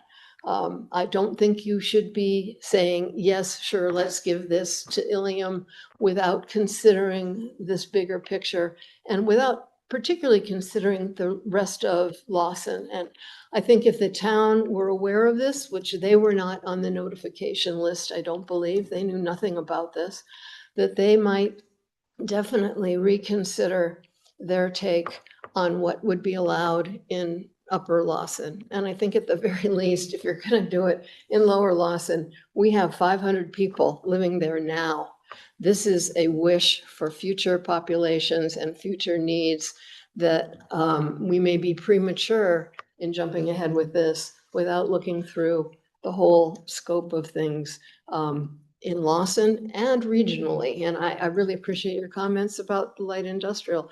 How are we going to provide for those needs when there's no land left, if every piece of property? I do want to say thank you to Ryan for including our lot in this. I think it would have been unfair to have just a few of the telecom lots be highlighted for these uses. So I do appreciate it, but I have an overall concern, and I think you should have that overall concern for the big picture as well, and not look at this just in isolation or what may be coming down the pike in 3, 4, 5, 6 years. It can always be rezoned at the time it's needed, but we need to take the time now to figure out the bigger picture. Thank you. Other community input? I don't see any online hands raised. Yes, ma'am. I guess I gotta say something. Madam President. I'm the current president of Lawson Hill Property Owners Company. Excuse me, Your name? Laura Ellison. Hi. I would ask that you take the advice of your staff and continue this, as it seems like there's an awful lot of information here that maybe you guys need to go over again. I certainly need to. We weren't noticed, and I haven't even figured out what I think about it yet necessarily.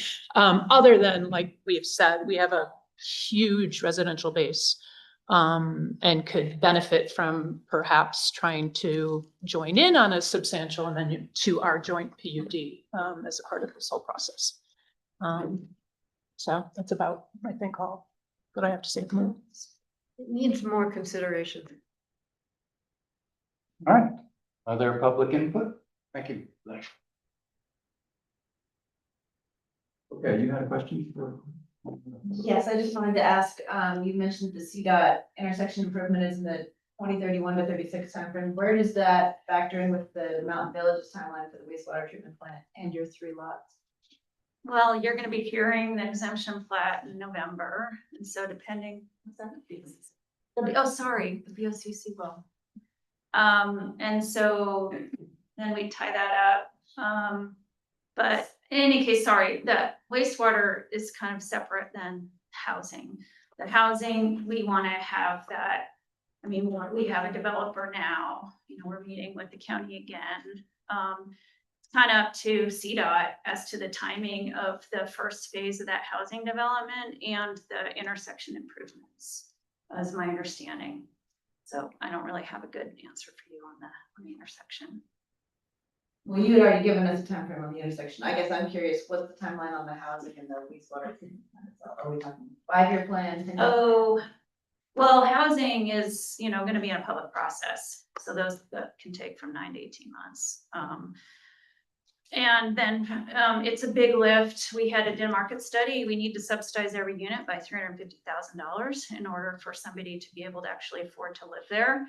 So, we're probably likely gonna pursue private fundraising regionally, because the grants out there for 2 million aren't a drop in the bucket with all of the requirements associated with them. So we're moving things forward. The housing would likely come online, meaning phase 1, when we have water and sewer agreements with the IPOA in place today. We'd love that to happen within 24 or 36 months. And then wastewater, we're actively working with Telluride on the sewer authority, which is a separate entity. And that's probably more like at best, a 3 to 5 year horizon at best. And then even just this process with getting, the land under contract has taken about 18 months longer than I expected. So things can always go slower when it comes to cooperative engagement between entities. So we have a 10-year horizon on the wastewater plant after we own it, to get something done before there would potentially be some other use on there. But I think honestly, more importantly, is the awareness around our current plant has a hard time managing the organics. And a plant always needs to run. So I hope all of you will always prioritize our wastewater treatment plant, pay attention to the communications that go out around it, support efforts that relate to funding that plant, because given how new things can go slowly, we don't want to find ourselves in a position where we don't have functional toilets for our region. So just know that this should be the most important thing to everybody. As it is in your life. Yeah, I have one question. If you would care to share, what's the approximate size of the new Conoco when you guys are done? I'm sorry, I didn't quite hear you. What's the approximate size of the new Conoco store area when you're done? I should know that off the top of my head. Is it 1,000 feet? No, it's, I think we're currently doubling it, maybe 6,000 in the new iteration. 6,000 total. Meaning having a store now. And the intention is more grocery storage eventually, or? We have the shelves so high, people can't even reach the product. They're so close together. Right. Cozy in there. It's functionality. We're going to be expanding probably some of the food items, either carry out or frozen, TV dinners and stuff like that. We aren't going to be a grocery store. We're a convenience store, but we need a little more gracious sizing to accommodate. And I may be really wrong on the square footage, so don't hold me on it. But what it is now is approximately going to be double in size, because we're taking over the old car wash, and where the other, going to the towards Telluride, some of those buildings, we're going to move into those and have a small bump out in front. And then the car wash, which is an incredibly expensive proposition, we're moving that into its own little building. So it'll be out of the main flow there. But Okay. Just trying to get a picture. Just for comparison's sake, a Comparison. 1,000 square foot little store is very small. Okay. Yeah. But Other a public supermarket is a whole lot more than 110 extra trips a day. If there was a market down there, a liquor store, a bar or restaurant, you'd see a lot more traffic than what that traffic study is indicating. So I think your idea of the scale and what you're expecting to see down there as quote neighborhood commercial rather than regional commercial is probably right on target. Thank you for that. Yes, sir. You mind if I share the square footages or permit? Oh, you have it, you have the permit, what is it? So existing is 4,000 square feet, 4,080 square feet. Including the. Including the That's car. that's the existing Conoco convenience store and car wash storage space and storage space. The proposed is an expansion of the store of 1,885 feet. So that would be a grand total of 5,965 feet. That's the store. That was right on, 6,000. And the new car wash, its own building, will be about 1,100. Okay, thank you. And you, I'm sorry, your name is? I'm sorry, I'm Matt Gonzalez, I'm the building official. Of course. Thank you. Okay. But good estimate. I know, I was really. Definitely puts it into the convenience store category. I think. All right, other public comments or questions? Okay, we will close public comment and commence the rest of our conversation. Go ahead. Thanks, Ginny, for all those very appropriate comments about integrating all those planning, just the idea of planning. That brings my mind to the next elephant coming up the road, which is Genesee, and how many square feet of commercial space we'll have there, and can we somehow plan including that gigantic area? Or do we have to just do what we can with a closer focus on? It's funny you should ask that, because my first note on reading the application was to bring back from the master plan the long conversations that we had about cumulative impacts. Rang real loud for me that we've got such significant development going on, and STP is Society Turned Parcel is a key factor as well. But first I want to address the question of, does the county have the jurisdiction to alter the matrix for Upper Lawson within the constraints of the service level that the town has already granted? I realize it's a political hot potato. Yeah, and yeah, we're kind of running a bit far afield of the question before you today. If any property owner or Lost Hill Property Owners Company as a body were to submit an application to us, we would definitely be referring it to the town of Telluride for their feedback. And depending on what they give us, then decisions would have to be made. And I'm not going to presuppose exactly what any outcome would be. But up to this point, we have said, and, in all our discussions, does the town of Telluride as the water and wastewater provider agree? So.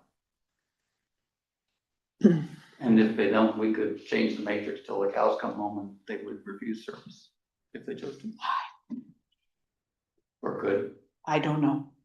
Okay. I don't have a fully functional crystal ball. We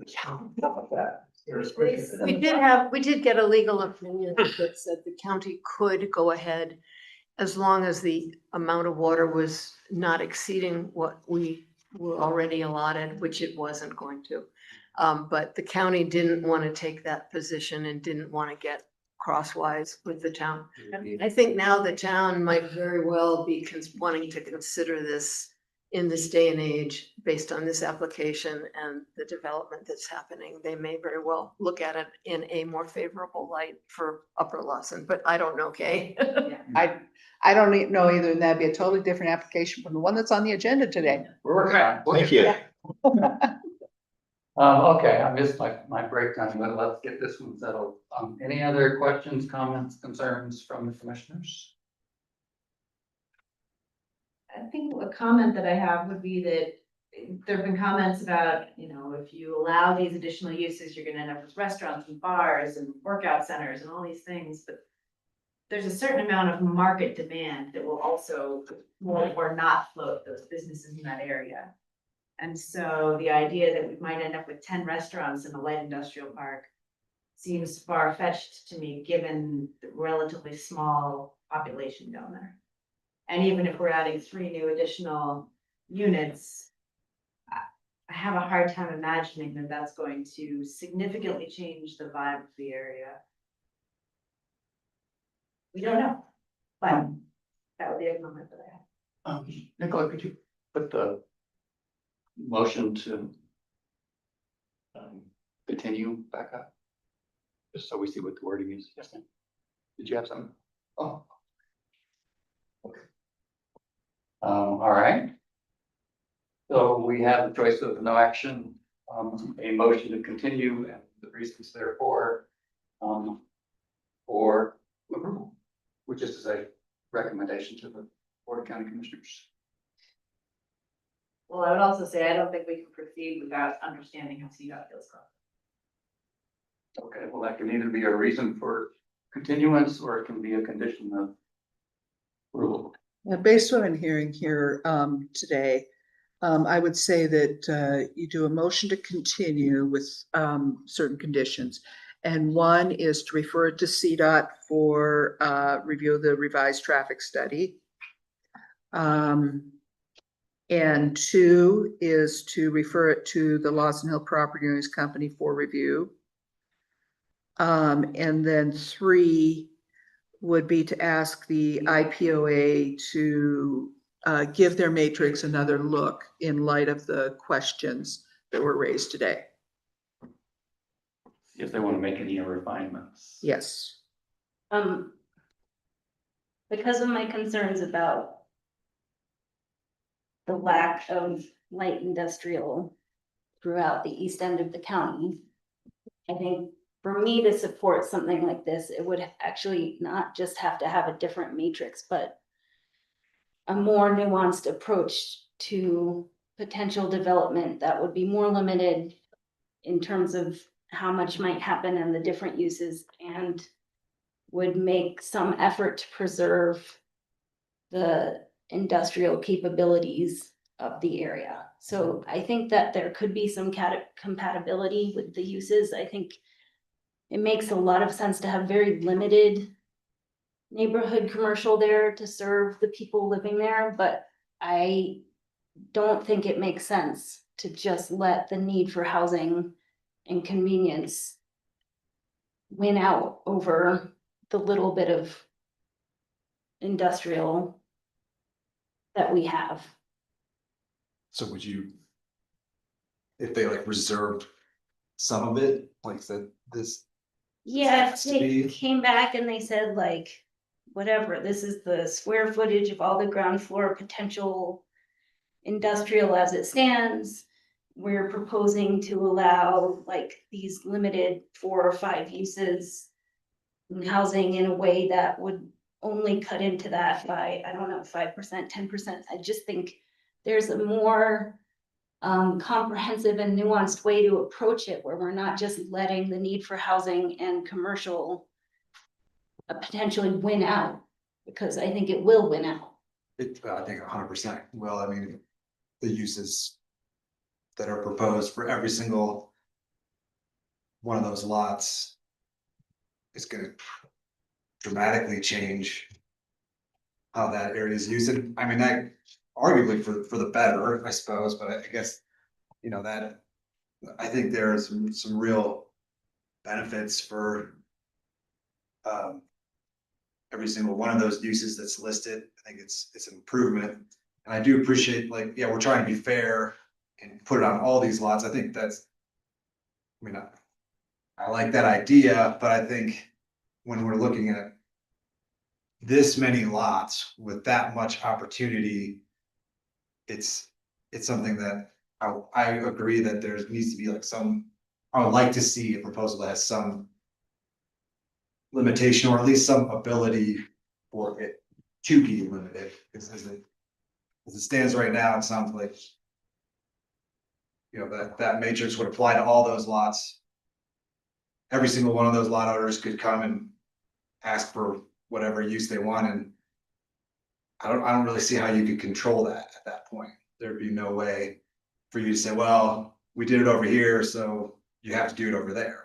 But there's just no, as the matrix is currently presented, I don't see any way for either. I mean, other than obviously like water and that sort of thing, but it sounds like their water is actually pretty good. But I don't see any way, once that happens, that anybody would have really a chance to limit, you know, it's not gonna be 10 restaurants, but maybe it's one restaurant, one supermarket, all that stuff kind of adds up. And so it's having some way to curb it. So for the purpose of the motion, the request would be that the applicant revisit the matrix and consider a means of proportionate uses that preserves some of the light industrial uses. And if I'm not mistaken, the matrix that we approved for Society Turn had like limits on like the square footage of flex space. You can create a matrix like that has. There is flex space. Is there any light industrial in Society Turn? All commercial, Well, hotel and there's house. no light industrial sites. There is flex space. There is flex A lot of space. flex space. But what, I mean, the lumber yard's not considered. Society Turn, not Lawson Hill. Okay. Is that a reasonable? Yeah, and I'll say, I think I see where you're coming from for sure, but I don't know if it has to. I'm not sure if I understood what you're wanting to see is like only 5% change from, or 5% It was- preserved, or, I that was seems. throwing that out there. I just really have concerns looking forward. As we heard from the public also, you know, if this is really our only remaining industrial zoned space in the whole east end of the county. The kind of problems that we're going to create by eating away at it, I think we will regret in the future. So as much as these other uses are really important, and I agree that they are, I just think we have to be really careful. And I think this is where asking the applicant to take another look at the Yep. matrix in light of your concerns regarding, you know, preservation of available industrial properties. I think that that's probably enough for now. You don't have to solve it today. Let them propose the solution and then take another look at it. Okay. Yeah, I think, I absolutely understand Jocelyn's point about wanting to preserve industrial. I also think it's important to be responsive to that community. So they did a community survey, there's demand, there's need. So having a community center where the community feels more reflective is important, and it reduces traffic going up and down Keystone Hill and into Telluride and into Lawson Hill. And in this day and age, any opportunity to reduce traffic, I think is an important thing to consider. Okay, I guess my question would be whether the targeting this for the November 13th meeting gives sufficient time.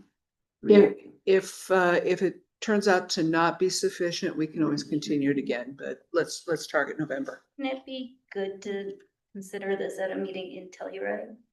We've been hearing sometimes from the public that they feel like they're not getting a chance to meet with us up there much.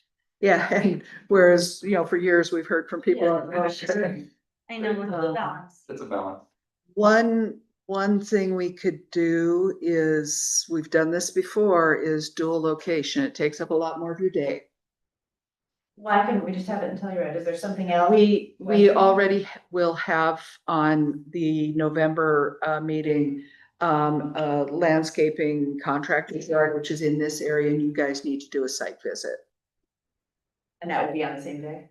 That is on, that notice has been set for November 13th already. Well, I think think we should do a site visit on this. Yeah, I do I too. mean, I know the area, but you guys, maybe we could spend the Yeah, morning we here would with a like site to- visit and the local one. Then travel and do a site visit on the way back to Telluride for an afternoon session. All day. Calendars. We're scheduled for. Scheduled Yeah. December. Well, you'd like to get your site visit done before the snow gets too deep. Oh, you're optimistic. Snowing this weekend. Well, I'm not gonna get my snows on until probably late November, so I'm holding out to be a problem. Okay. Then do I hear a motion for that? Make a motion. I can read it. I move to continue the substantial PUD amendment to the planning commission's regularly scheduled November 13th, 2025 meeting. With the understanding that we would like the applicant to revisit the proposed matrix of use and intensity of use. And we would like to resubmit the application to CDOT to see if they will further respond to the updated traffic information. And then also referral to Lawson Hill. And we would like to refer it to Lawson Hall. Yes.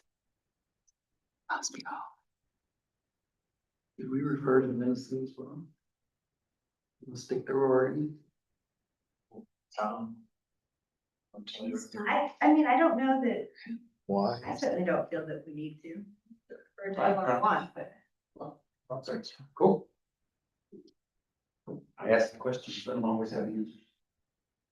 All right, it's been moved, seconded. You can second that. Seconded. All right, comment and vote.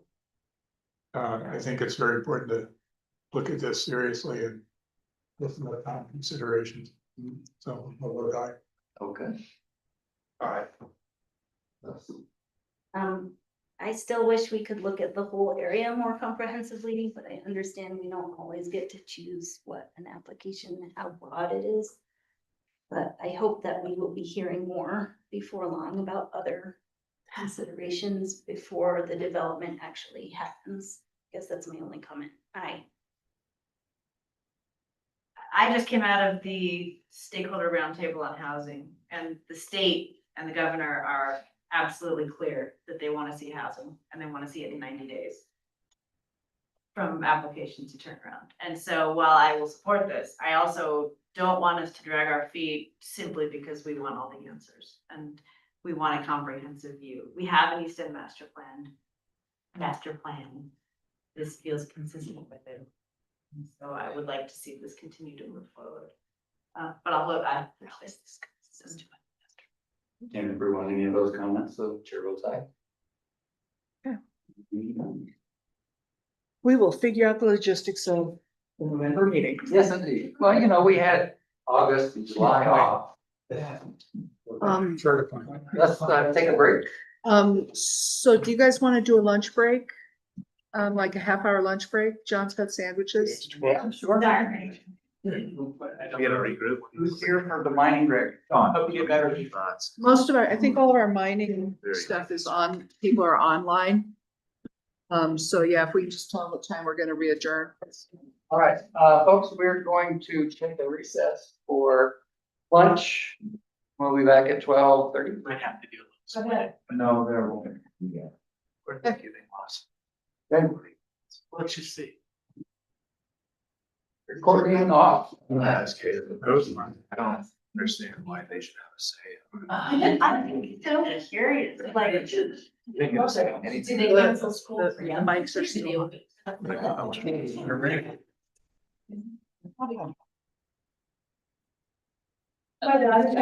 getting on top of our. She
That seems unsafe. Okay. 12:31, we're back for the next installment of the October Go County Planning Commission meeting.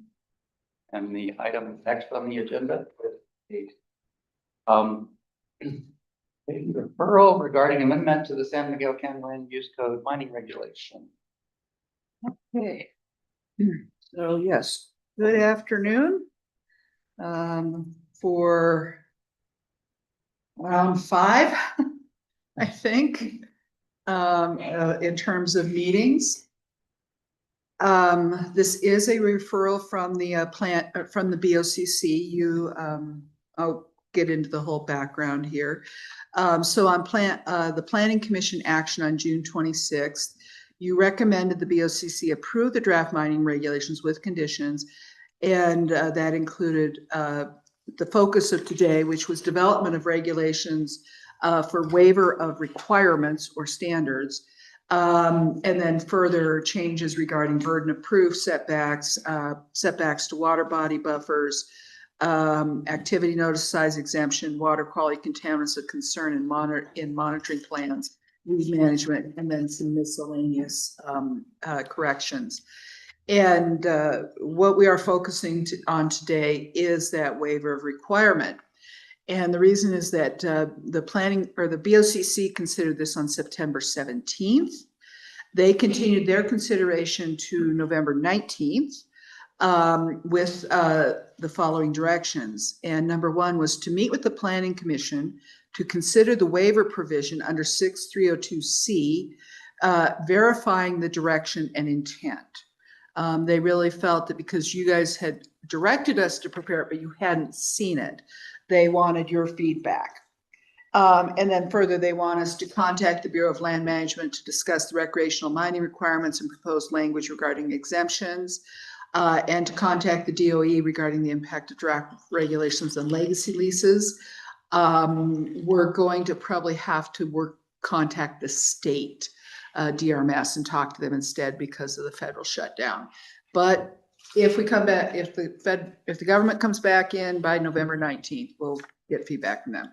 But and then they want us to update the purpose statement to include a clearer intent that's consistent with the policy statement of Article 2.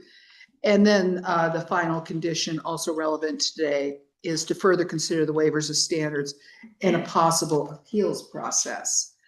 So today's purpose is to consider whether the waiver of standards provision as drafted for the BOCC meets the Planning Commission's intent as described in conditions in 101 and 5 of their motion.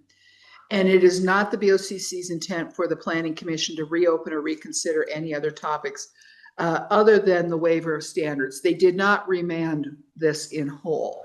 They only referred the one section. So within our current land use code, we already have the ability to waive submission or modify submission contents, and that's in Land Use Code Section 4-201. And then we have a couple of other sections that specifically state whether or not application materials and standards can be waived or modified under limited conditions, and that's notably in the floodplain and wireless communications sections, so very specific uses and activities. And then within 6202D for solar, we wrote in there that the planning director may waive one or more of the application materials when the planning director determines that the information would not be relevant to a determination as to whether the solar energy system complies with the review criteria that apply to the application. The planning director may waive application materials at the pre-application conference or upon the request of the applicant. And that was in recognition that, we had very extensive submittal requirements tied to review criteria that, given the variety of scales of projects, they might not all be relevant, especially for smaller projects. So the draft that was presented to you on June 26 did include 6302B waiver of application materials. And I'm going to read the first part to you. Upon request of the applicant or at the pre-application conference, the planning director may waive one or more of the application materials when the information would not be relevant to a determination as to whether the application complies with the permit approval review criteria contained in the sections of the code. And then it goes on to say the planning director may also waive one or more of the application materials if federal or state permit application materials are sufficient to determine whether the application complies with the permit approval criteria. And then finally, the waiver of application materials is not a determination that any review criteria have been met, and the application is still required to meet all review criteria in the relevant sections.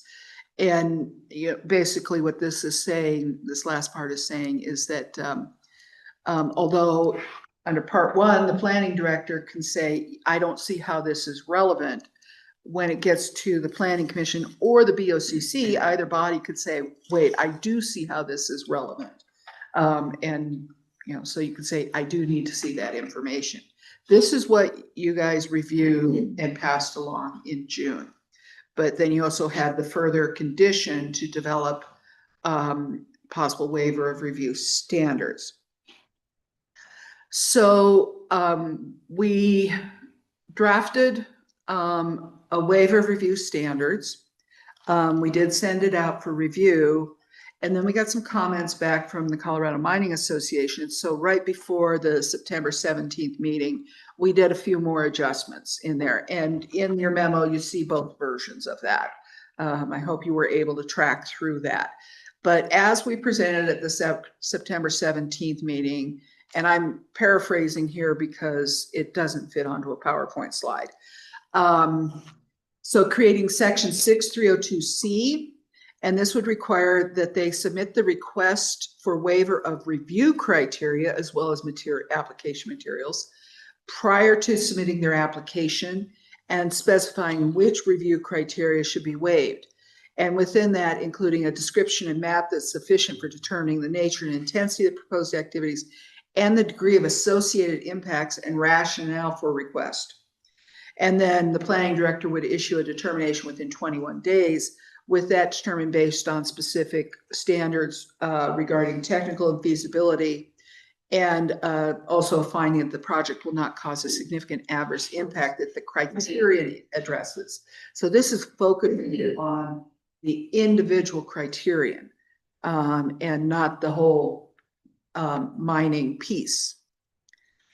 So for our discussion points today, we have the waiver of application materials, we have the waiver of standards and processing criteria, and then what came up in the BOCC was the ability to appeal waivers and the question of who would be able to appeal and who the appeal body would be. So I'm going to go through each of these points. Waiver of application materials, as I've noted, it already exists. It's in the existing code. We're putting it into this chapter to further our concept of having a standalone section. Implicit in a waiver of application materials is recognition that a project foreseeably has no impact as it relates to a particular subject or standard. So, when I make a waiver, I'm not saying, I am saying that I don't see how this could have an impact, but I'm not outright waiving that standard and removing it from consideration. And, for example, we've brought up the housing, the housing impact assessment. A small project with very few employees probably isn't going to have a housing impact, but if it's a large project, we need that. So we already routinely, for other SUPs, waive the housing impact report or requirement that's already in the minimum application materials. It's just something that we know about, and we often do that. We already allow state and federal permit materials to be submitted in lieu of the other application materials. And then applicants can indicate within their application the requirement is not applicable or that the activity will not have a significant impact on a particular subject. So even if they don't have a formal waiver from the planning director, when they write their application, they can say, this item is not applicable because. Lee, did you have a question? I did, in that specific instance, would it be a judgment call on your part to deem the application complete or incomplete? If they've waived something that we think they shouldn't have waived? So they're not waiving, their submission, they're responding in their submission by saying, Not applicable. this isn't applicable. And then it'll be up to you, as part of the decision-making bodies, to say whether or not you concur with their representation, or you can ask for additional information. So our finding of a complete application does not mean that the standards are all met. It means that they have technically met the requirements for submission. Thanks. But yeah, good interjection there. Yeah. So waiver of standards would be unique to mining within our land use code. This discussion began as a recognition that state and federal permits may adequately address the county's review standards. And that's why we allow them to be submitted as part of the application. Hopefully they would include a narrative that would point out this is where you can find all of your relevant parts as relates to our code. That'd be helpful. And as proposed, the waiver of standards would allow the planning director to approve the waiver based on technical infeasibility or the nature or intensity of the proposed project. So it does give me some standards to use for my successor.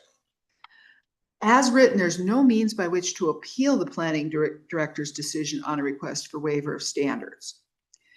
And then again, noting applicants are already able to address a standard by saying in their application that there's no significant impact related to that standard.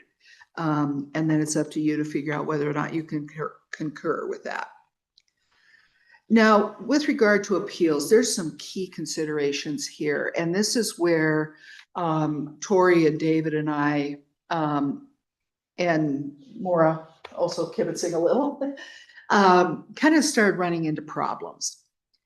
First of all, throughout, it's very important to afford everyone a fair and open process. Waiver of standards process provides no notice to the public. It is simply something between staff and the applicant. Members of the public and the decision makers may feel the standards are very relevant. We've been in meetings before where an applicant has said, no, this isn't relevant. And a neighbor said, well, it matters to me. So then that brought up the question of if there's an appeal, who can appeal the planning director's decision regarding that waiver request? The applicant, the citizens who may not even know about this, or other affected or interested parties who also may not know about this. Are they appealing approvals? Are they appealing denials? And then the next really big question is, if the planning commission or BOCC were to consider an appeal of a waiver request, we're concerned that you would be acting in a pre-decisional manner. And this was the big reason why we didn't include an appeal process in the draft that we gave to the Board of County Commissioners. We fully expect that if you were looking at a request for waiver of a very specific criterion, that you would have related requests and you would have questions about how it fits into the bigger picture. So it would be extremely difficult to limit your consideration to a single topic. So that way, what would be happening there is before we're even in the special use permit process, we're having hearings where we're making decisions that impact the outcome of that special use permit decision. And then a couple final points here. Do you, the planning commission and the board of county commissioners really want to cede your discretionary authority to the planning director? Makes me a little nervous. You know, I could see that, you know, situations arising where friction could occur. And then the other thing is, how would this waiver process create a precedent for other uses as allowed in the land use code? This would be unique to mining. You know, so how is this not, you know, why would this sort of thing not also apply to other use standards for other uses and activities within the code? So to that end, I've got two sample motions for you. The first one would be a motion from you affirming that the draft dated either July 2025 or September 17th, 2025 reflects the intent of the recommendation given by this body within the June 26th recommendation to the BOCC, and that could be as presented, or you could ask for some changes to that as well. The other possible motion would be basically rethinking your initial recommendation to the BOCC, and then making a recommendation as follows. Saying the San Miguel County Planning Commission, upon further consideration, hereby withdraws its recommendation regarding waiver of standards and recommends retaining only the waiver of application materials as presented in draft land use code section 6-302B at the June 26th meeting. This revised recommendation takes into account the potential conflicts that may arise by allowing the planning director to make administrative decisions that rightfully should be made after consideration of the entire record by the decision-making body through an open public process and with full input from applicants, citizens, and interested parties. Further, it is the Planning Commission's position that proposed language allowing the waiver of application materials sufficiently addresses concerns regarding the need to prepare materials that duplicate state and federal permit requirements and is consistent with current provisions and process of the existing land use code. Further, applicants retain the ability to state within their applications that a particular standard does not apply because there are no related impacts, at which time the decision-making body can concur or request that further materials be prepared and submitted. So with that, I'm happy to answer any questions you guys have. I have a question for you.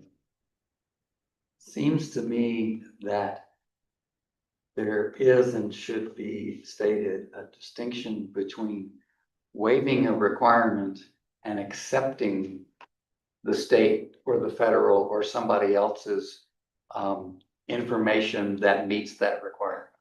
Am I parsing hairs here? Because part of my concern is that we're in uncertain times and we don't know what the feds are going to do. We feel more confident about the state because we live here, but in any event, I don't think that we can assume that the EPA is going to do what we would think would be appropriate. So I'm worried that waiving a requirement rather than accepting evidence X in lieu of our requirement, it should, if that's a distinction that should be made. Yeah, and you know, keeping in mind that we are looking at you know, the federal level, they are looking at what their, you know, the impacts that they are tasked with looking at. At the state level, state agencies are looking at what they are tasked with looking at. Our task is to look at the impacts to the county. So, you know, each entity is using their own filter. You know, on the federal level, they might have something that they do find an impact or they find there is no impact. That we might say, well, there is or is not an impact to the surrounding area.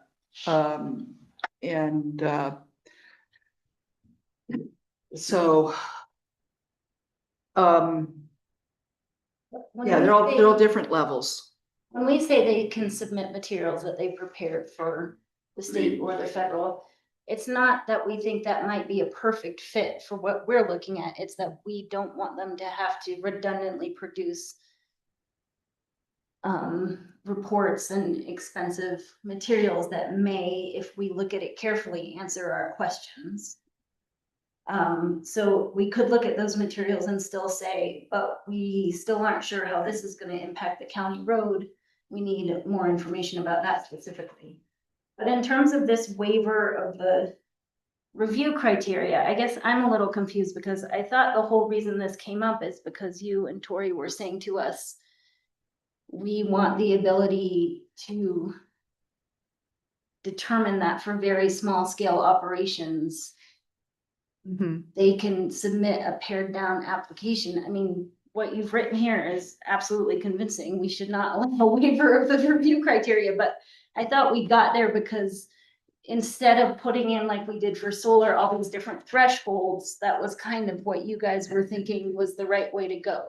Yeah, definitely, we have, done a lot more thinking about it. We were trying to respond to comments and see, well, how can we, allay these, this set of concerns.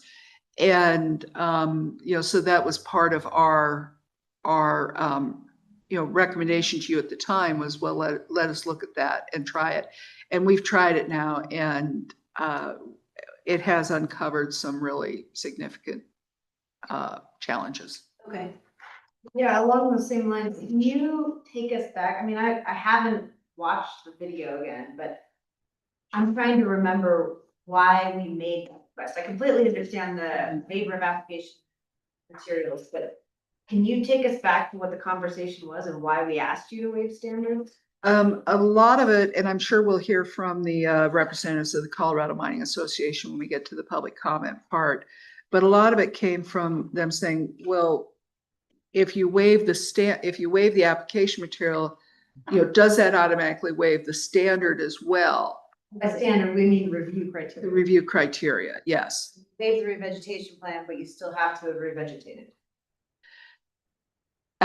You'll still have to consider whether or not there truly is no impact and no need for that revegetation plan.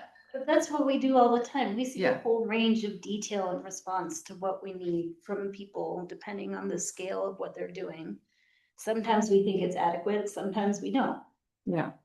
Yeah, and, so the question started coming out as, well, if the planning director is waiving the application material, can the planning director then dictate what the VOCC and the planning commission, which standards you will use?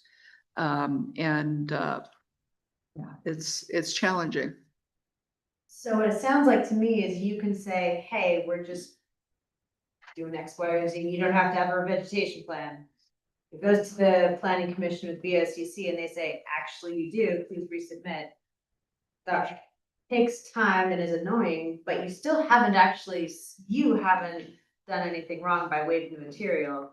Criterion exists and we are within our right to say, we still want to see one if we want to see one.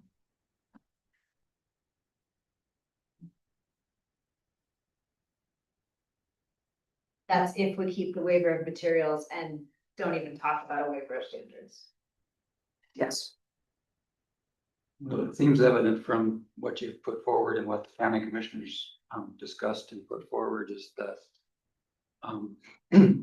a waiver enabled environment needs to include an appeals process, which might be the hardest thing of all. Yeah, and when it's waiver of materials, essentially the appeal is the planning commission and BOCC hearings.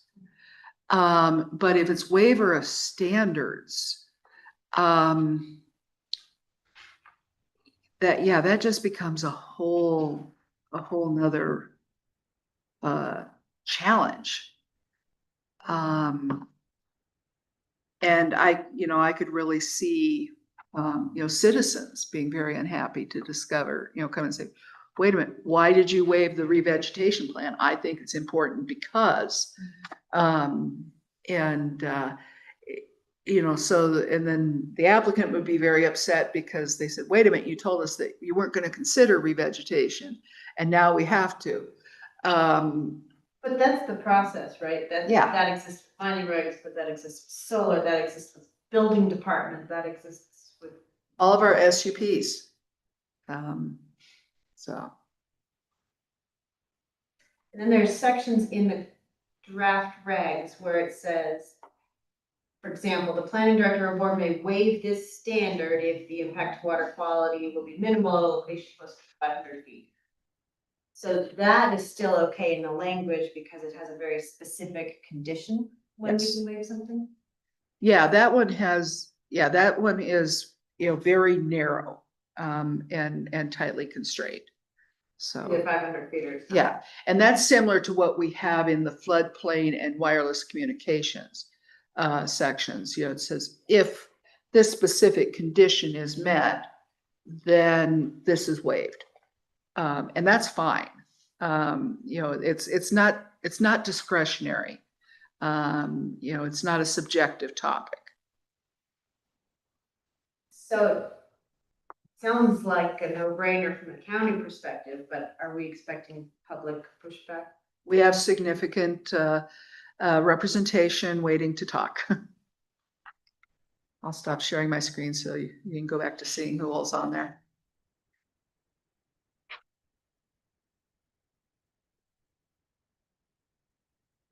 Are there a lot of situations where there's gonna be an application that doesn't go, I mean, I think my understanding of it is that almost every mining is gonna have to go through the state process before it comes to the county, but are there a lot of situations where state process is not going to be employed that will come to us? Really, no. DRMS, you know, they have a very specific mining oversight role. You know, it's the Division of Reclamation, Mining and Safety. But they also, in that is what they focus on. And they're not focusing on the county impacts. And likewise, at the federal level, the federal land managers have very specific regulations under NEPA and a few other laws that they are looking at. But they may not be looking at what, you know, what the county impacts and concerns are. Right, because I think, like you said, that the solar threshold has like that step down, but the mining doesn't. And I think regulations are gonna kind of weed out like those smaller region or kind of bar, like smaller regional operations, but they might already be barred by the state. but Thinking about anyways. other applications we've seen in the past. It had to go through a big process for a small project, and maybe they had like hand-drawn plans and they would write a sentence or two, and because of the scale of it, we decided it was adequate. So I guess what I'm saying is we already use a lot of discretion when we're trying to decide whether Just based on a project reaches that threshold. It's kind of what we do. So I would hope it wouldn't bar anyone Yeah, no, I mean, I think who have that's the right to mine from coming forward. the purpose of it Yes. is to make it more accessible, not to smaller operations. But if it doesn't change that, then. I mean, I think the changes we're making may make it somewhat more onerous, and that's the line we're trying to walk, is like, you know, where is that line? But from what they're saying about waiving the appeal, not the appeals process, the review criteria, I just don't think we can do that. It doesn't make sense. I think it opens us up to actually making it impossible for people to get through that process because of public pushback, because of the amount of responsibility and liability that it gives to the planning department. I think we have to have that public process, even if the standards for a small operation are much different than for a much bigger one. But that is entirely the purpose of waiving middle materials. I'm totally in alignment with you. And there was some discussion about, I can't remember what kind of equipment, but some kind of small dredge. Like, we still allow small dredging without a permit, and I think we all settled on, no, you would have to get a permit. But things like nighttime lighting plans would be waived, because you're not gonna do that at night. It's a small recreational dude out there on a Saturday. So they would just put one sentence saying, no lighting plan required. We don't need lighting. We're not gonna make any noise or whatever. They would just have one-liners, literally to be handwritten. Yeah. So the recreational exemption is its other thing, but, yeah. But yeah, we've had exploration projects where they have said, we aren't working at night. And therefore, they say no lighting is necessary. And, so when it comes to, determining whether or not it meets our lighting standards, it's like, well, if there's no lighting, then it meets this. And, Standard still applies. You meet it by not operating at night. yeah. I think it's just better for everyone, even applicants, if everything is done out in the open in a public process. Yeah. Because even if you were waiving those standards, they would have to go back and forth with you about it. It's not like it would speed things up necessarily. No, actually, I think it would slow down the process by having to submit the formal request. And then also, if there's an appeal, then it adds a whole lot of time up front. So it would just be better to, make the case for why that standard isn't relevant. We had quite a bit of discussion too, I think largely coming from Jocelyn about the public process and wanting to have the opportunity for public comment and public feedback. And then a response from the applicant. So if the public raises a concern, the applicant can say, here's how we're addressing it. If we're waiving all of this before submittal of materials, it's all washed under the rug and nobody gets to see it, and all of that public process goes away. Except that it doesn't. When it comes time for us to consider the application, there's a statement somewhere in the application that says, doesn't apply. Not if we waive the standard, though. Well, that's kind of the point I was making. If we just waive the material, then the standard still applies and they get to comment on how they put the standard. If we waive the standard, it might not show up anywhere. Does it? Well, ideally, when we were, how we do our reports, we have a list of the standards and we go through and explain what they've, whether or not we agree with what they've submitted as meeting or not meeting, or where we might meet conditions. And so we could get down there and say, revegetation plan, this standard was waived by the planning director. End of discussion, sort of, unless you all come up and say, wait, this should, I don't think this should have been waived. So it creates a layer of, a layer of bureaucratic almost review that could cause conflict and actually make their process more difficult later.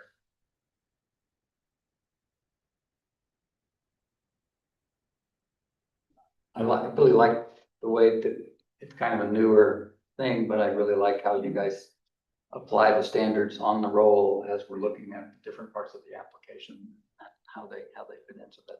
This is a continuation of that practice, I think. I would think if that's in the memo, that's public record and it goes out before the meeting. If an environmental group has an issue because you waived some aspect of the water quality plan, we're gonna hear about it. It's gonna go unnoticed. Are you talking about the submittal waivers or the standard review standard? Review standards. Review standards.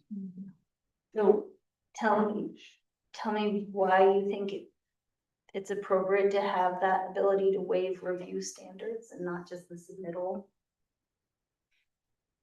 I think he's saying the opposite. Okay, sorry, I'm trying to Yeah. get where you're coming from.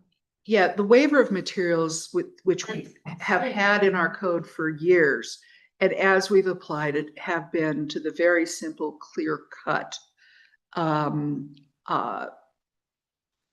decisions. And on very rare occasions, you know, the decision makers have said, oh, wait, no, I wanted to know about that. And then there have been times when the applicant have, you know, their application said, well, this isn't relevant, and they don't give us anything. And then as decision makers, you say, wait, no, it's relevant and I want to know about it. But for the most part, you know, it's like, yep, I concur, this was not relevant, and we didn't need that information. But when you go the next step and you start saying, well, these standards won't be applied, and having them withdrawn administratively, that's where the discomfort comes. I mean, on the one hand, it's kind of just nuance, like this is middle of the standard, it either applies or it doesn't, and it's gonna get appealed to the board. But here's a different scenario for you. If someone submits a mining plan and we waive the lighting standards because they're not operating at light, that standard is now waived. Do they now get to just go start operating at night with whatever lights they want because that standard is waived? No, because we always have in our approvals that this approval is subject to all the representations made within the application.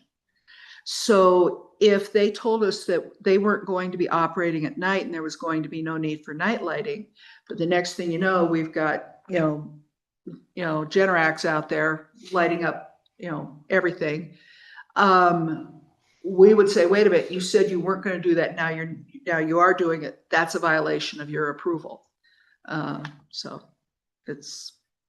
Then it kind of seems like a moot. I mean, I get it, and I can be on board with not wanting to waive criteria because it feels weird, but it kind of feels like it doesn't matter. What is the concern then? Yeah.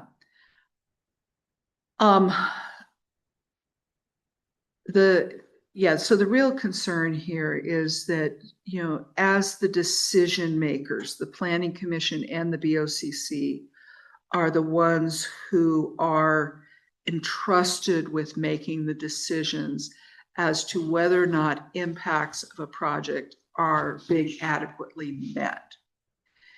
And so are you willing to, with the waiver of standards,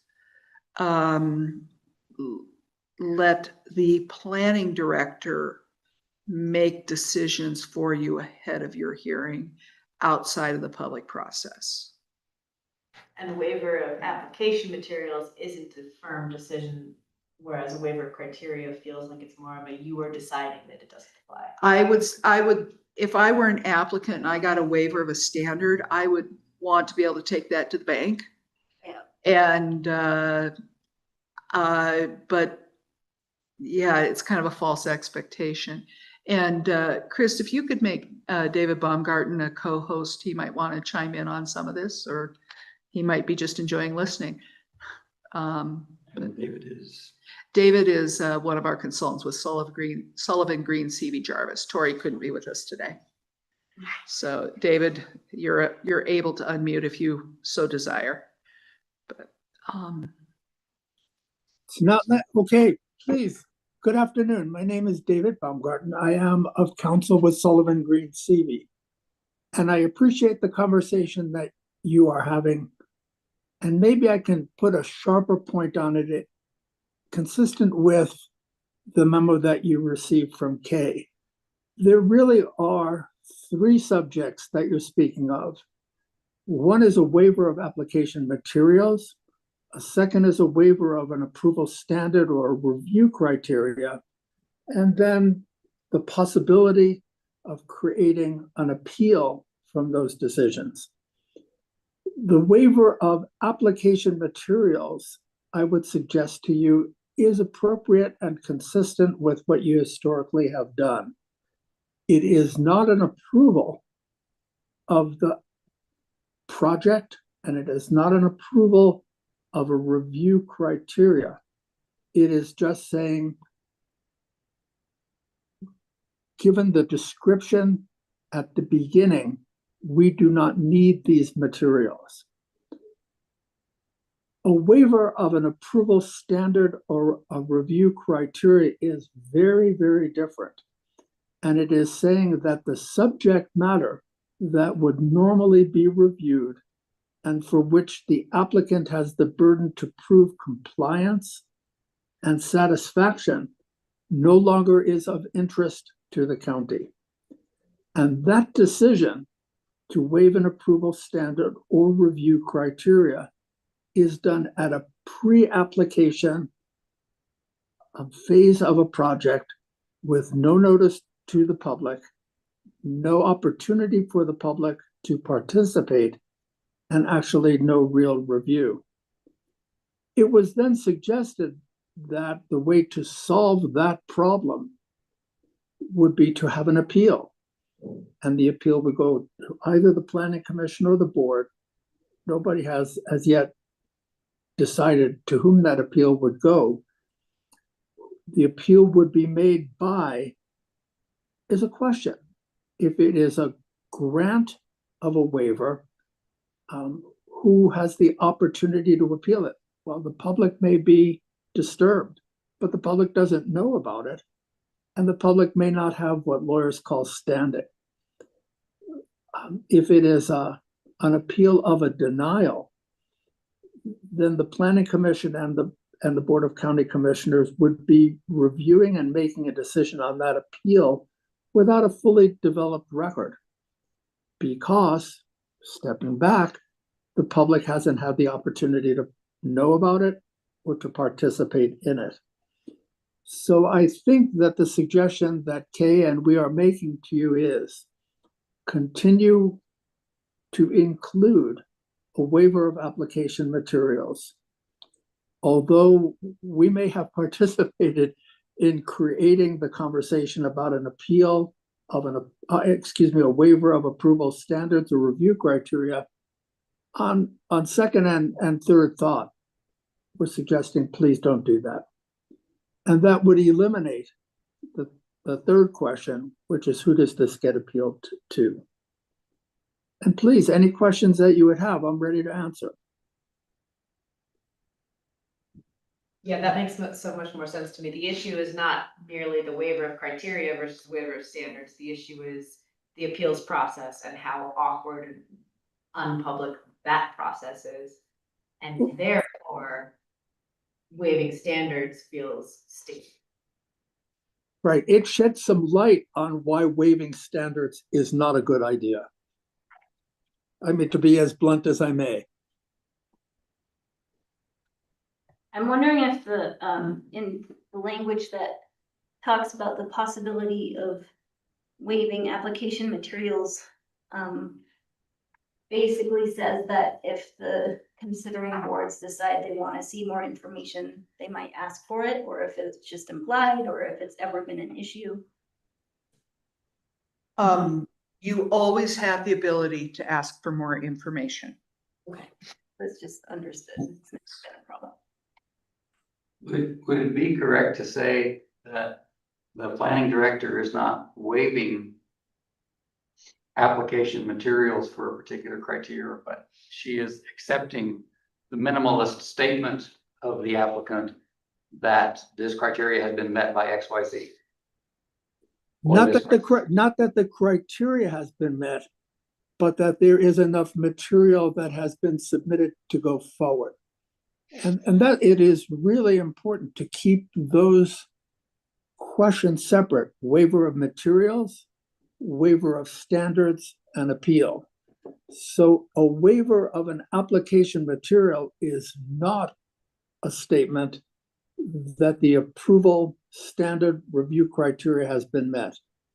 It is only a statement that we believe that you have submitted enough material for us to think and make a decision on, but not the decision itself. And Lee, I think there is a distinction because on the one hand, for example, with a revegetation plan, Mhm. you could meet the requirements of the application submittal by saying, we do not need to revegetate because there is no vegetation on paved surfaces.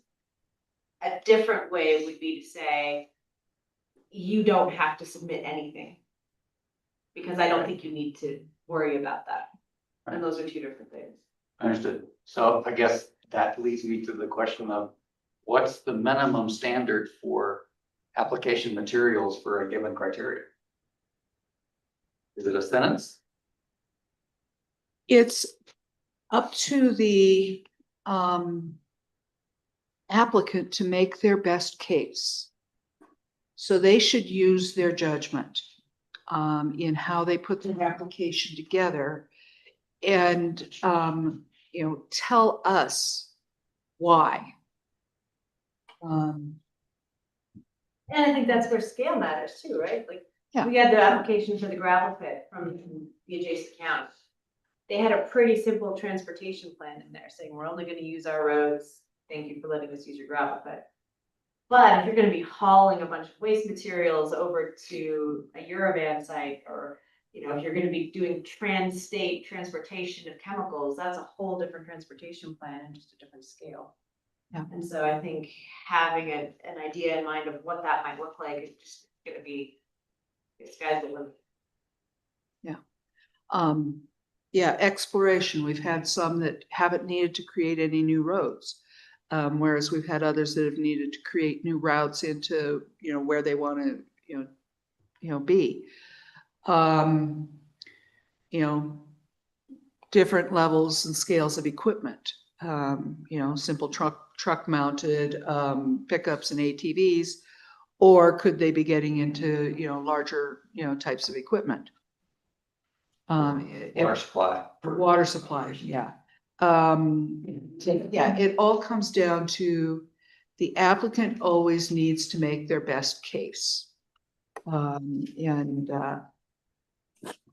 That's, what they consider to be adequate. It's on them.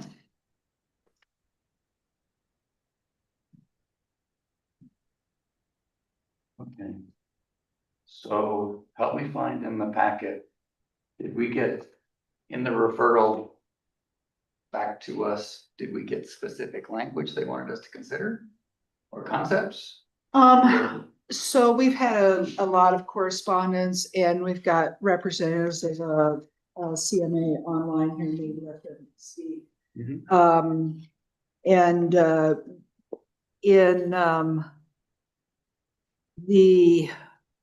I think they've given us 2 recommended red lines.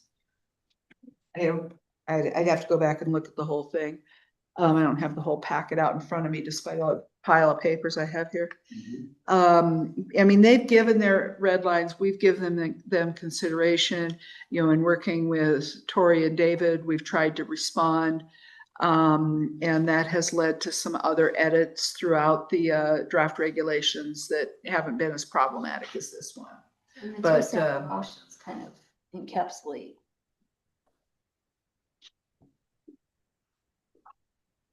So That would be their September 10th memo. I think so. what we're talking about now is striking entirely the waiver of review criteria?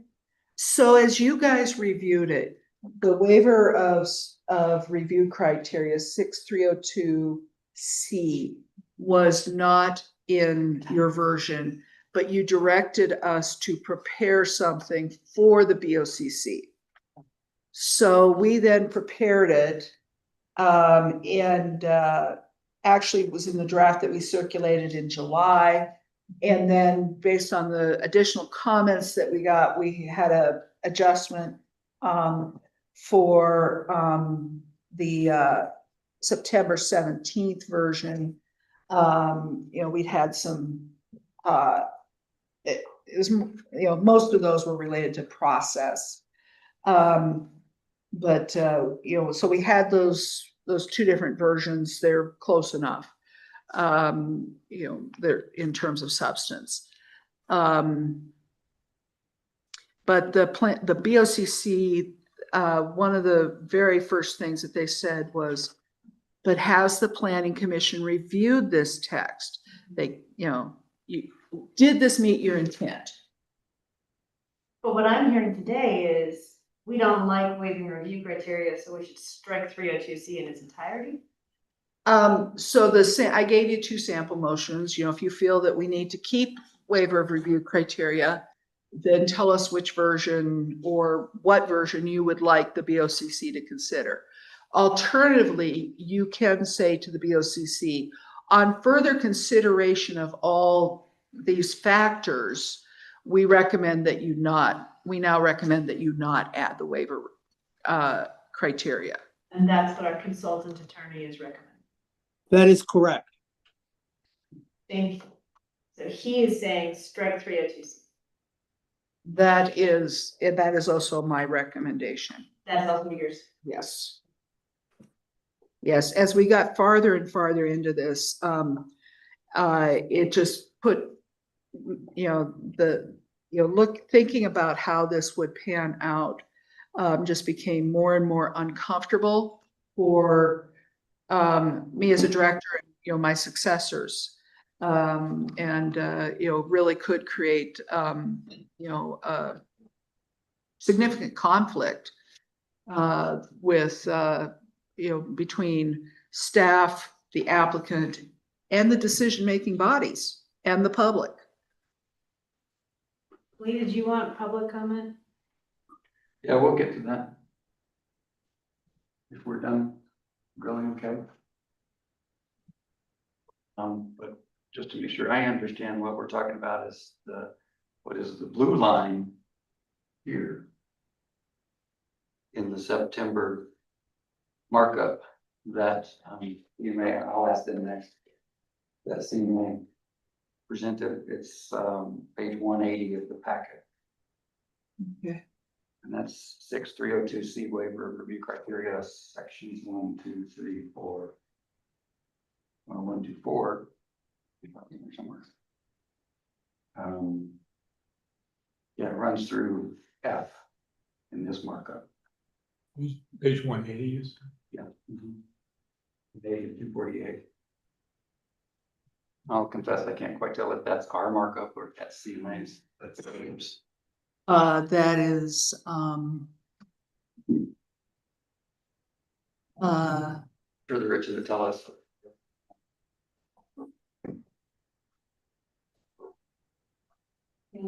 That includes both ours.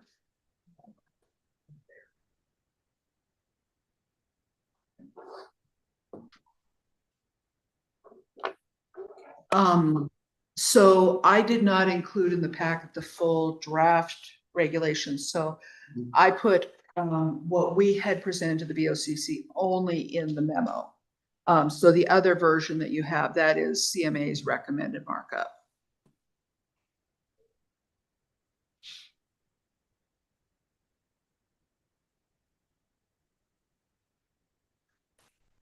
And I think there's a little header that actually says that. I tried to put that in there.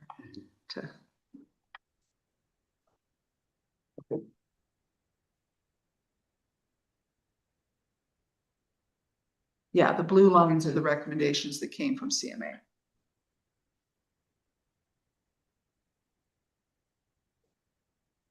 Okay, so the net result is if we recommend the exclusion of C302C waiver of review criteria, then what's left is the documentation that the director may waive one or more of the application materials in 6303 or 6305 when the information will not be relevant to a determination as to whether the application complies with the permit approval review criteria.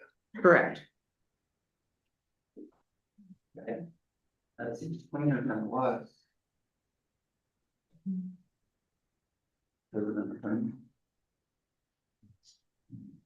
I describing it correctly? Good. Oh, yeah. No, I think I understand. Okay. So Wanting us to consider.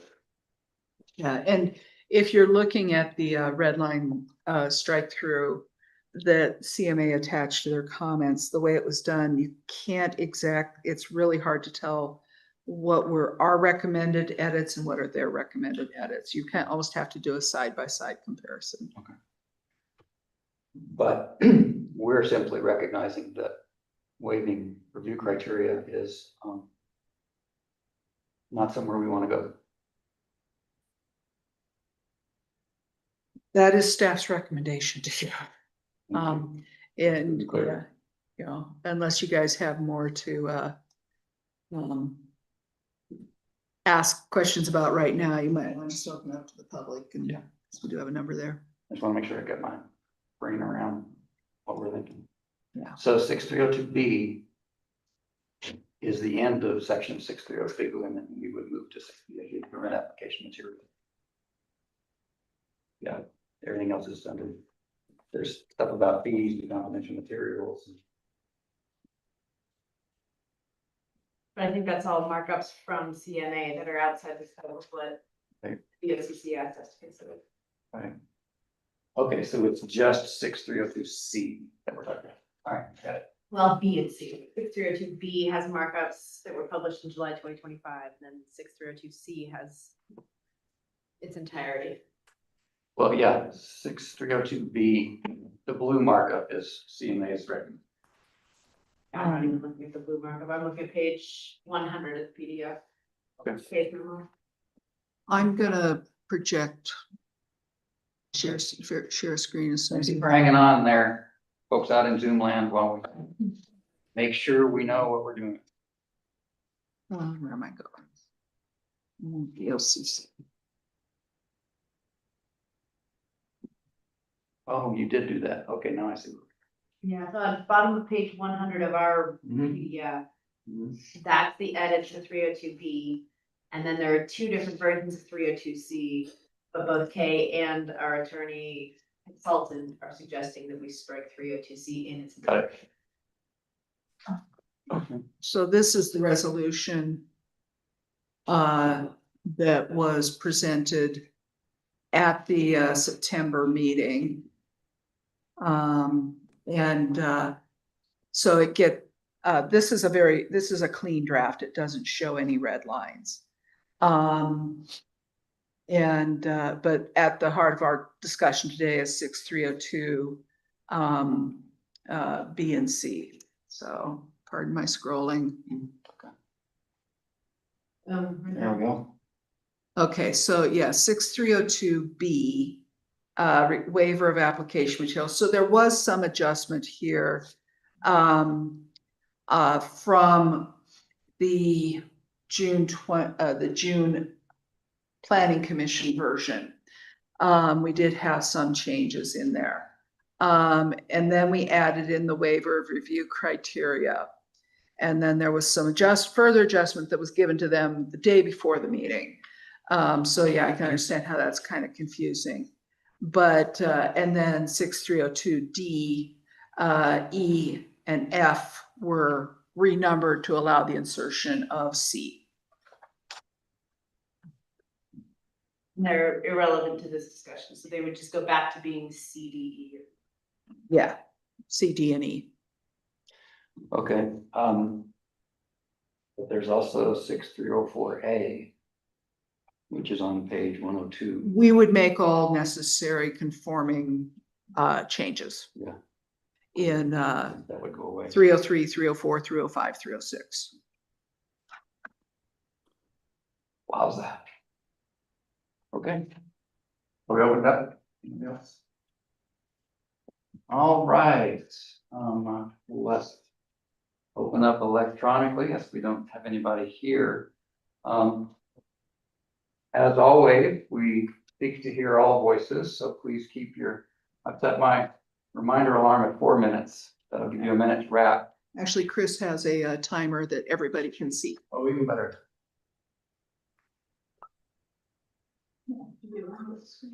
All right, Mr. Newman, just a second here. Let's get ourselves situated.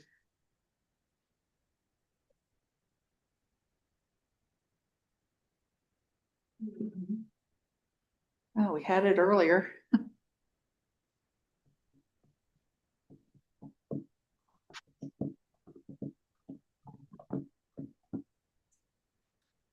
think if you close that and oops. Just hover over apps. Arrow, maybe right next to it. There we go. Yeah, that's it.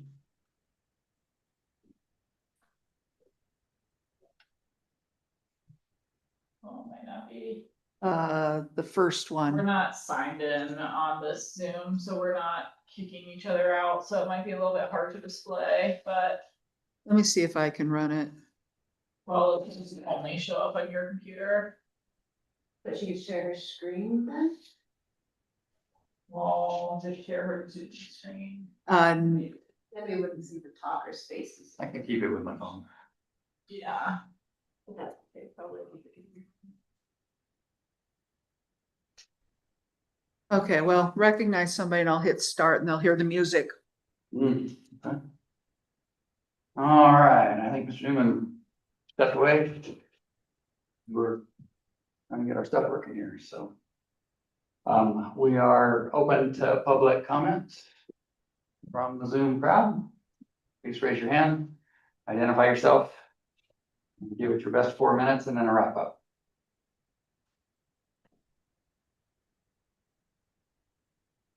There's Mr. Newman. Please proceed, sir.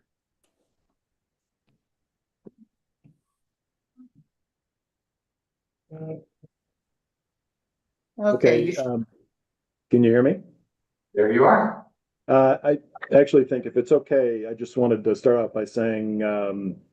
Ekman, the president of CMA, I think would like to start with a few general remarks, and then if it's okay, I could follow with some feedback on a lot of the points we've discussed and maybe clarify some things and explain what we'd like to request today. Can you maybe let Mr. Ekman speak for a few minutes and then I'll jump in? And switch to Mr. Ekman.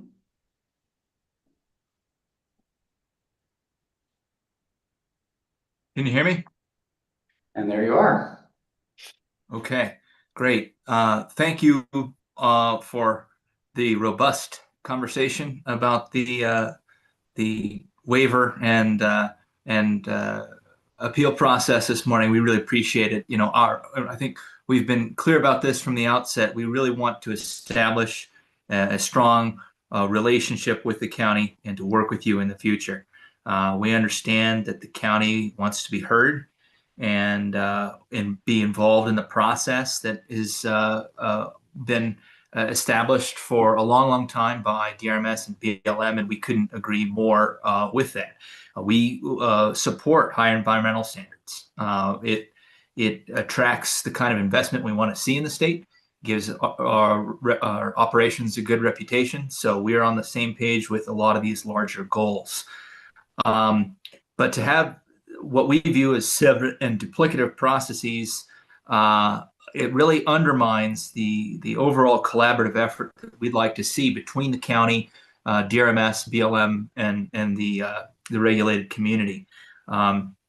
Without the ability to see more, precise language today, we've got real concerns about that, and we need to know exactly what we'll be working with.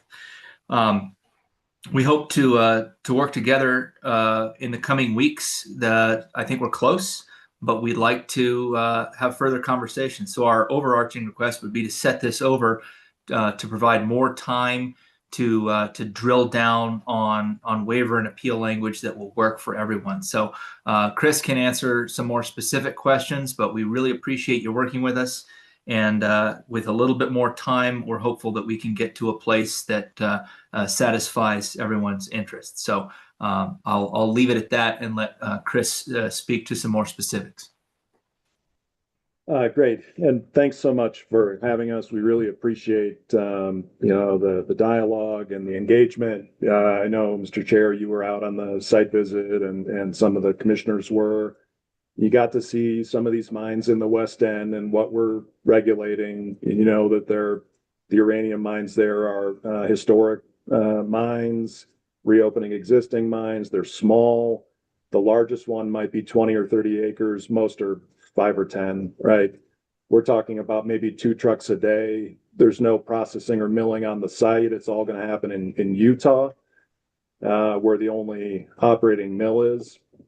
So the nature of the impacts that we're regulating, just as a starting point, are nothing like some, real serious heap leach like the Summitville mine, or I don't know what you might be familiar with, but these are much more like a gravel mine. There's a staging pad, 60-foot square, 2 trucks a day are loaded and go to Utah, just to set the stage for what we're discussing. And Adam said it, we need regulation. We really want regulation. It adds clarity. It gets everyone invested in the process. It gives the company the social license they have to earn, right? They've got to build trust with the community. You don't get that by avoiding regulation, and we're not here asking. When we say waiver, it's a little bit of a misnomer. As Adam pointed out, and really the commissioners did in our meeting in September, this is a little different than the solar situation because we have underlying BLM and DRMS rules. And we have some questions about when are things already covered by DRMS? And that's really the issue. I remember Kay saying in the board meeting that they had met with DRMS and made clear that we're mitigating impacts in the San Miguel County sphere and that we're not trying to override or overrule what DRMS has done. We had a lot of back and forth about, well, what are the parts of the rule that are county specific, like noise, light, traffic, and which are the ones that are really addressed with DRMS? And we went back and forth a little bit, but didn't get into, all the detail. I just want to say that, there's an MOU between DRMS and BLM. We would absolutely welcome an MOU with the county and the agencies. There is a huge public process. I suggested at the board hearing, maybe it goes on 6 to 12 months at quickest. And our member company said, that's not right, Chris. It's 2 or 3 years. 2 or 3 years, every one of the issues that's set forth in the proposed ordinance are addressed in great detail. And I'm talking about the reclamation standard issues. This would be like geotechnical stability, water quality, the mine plan, the reclamation plan. Those are vetted. The county is copied. The public has a chance to show up and participate in the process. There was discussion, well, wait a minute, aren't we boxing out the public? Absolutely not. The public is in our permit proceeding already. And so is the county. Roads and bridges, public works, we have to negotiate maintenance agreements, access permits, driveway permit. There's a lot of things happening at the county level already. And our goal, what we think would make the most policy sense, I wrote down, Kay said earlier, what's the concern over the rules? It's a layer of bureaucratic review that could cause conflict and make their project more difficult later. I think that encapsulates it. That's it 100%. The concern, the reason why the legislature, assigned mine permitting responsibility to DRMS,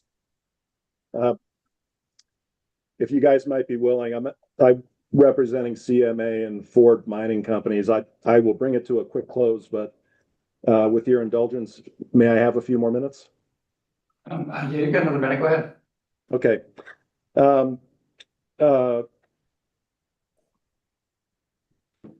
Yeah, so all of these issues are already addressed. We would love to have the county participate in this process. We would agree to bring them in as members and make sure that all of their concerns about things already addressed by DRMS are met. In other words, that's the time. Take geotechnical stability. That's a table of PhD geotechnical engineers from the state and the applicant.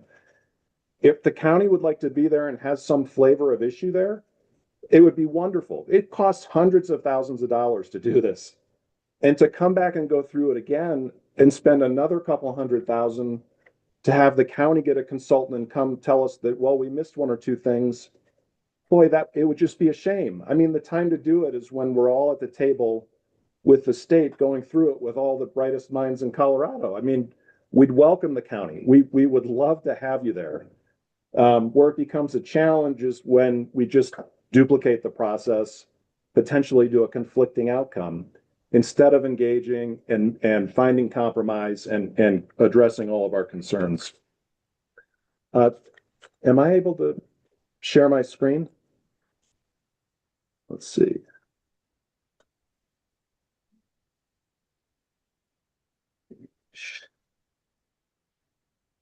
Yeah.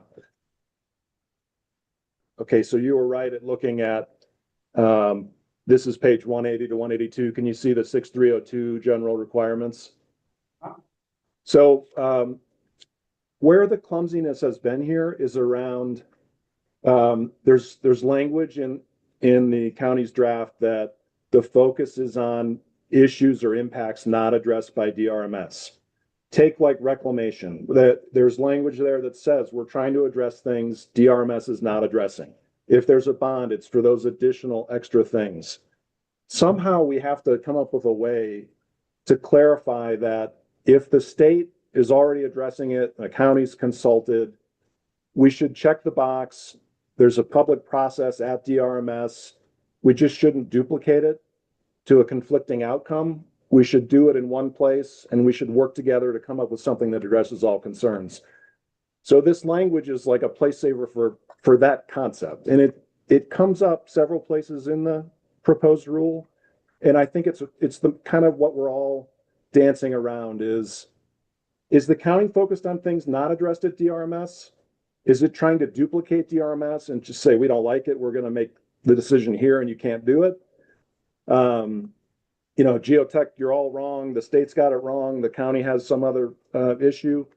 I don't think that's what's happening. And we're not trying to run away from regulation of these issues. It's just we have to have them done in one place collaboratively with an MOU or some kind of process that works. So let me get to the waiver of review criteria just real quickly. There's a process. I don't think we need to review that based on the conversation we've been having.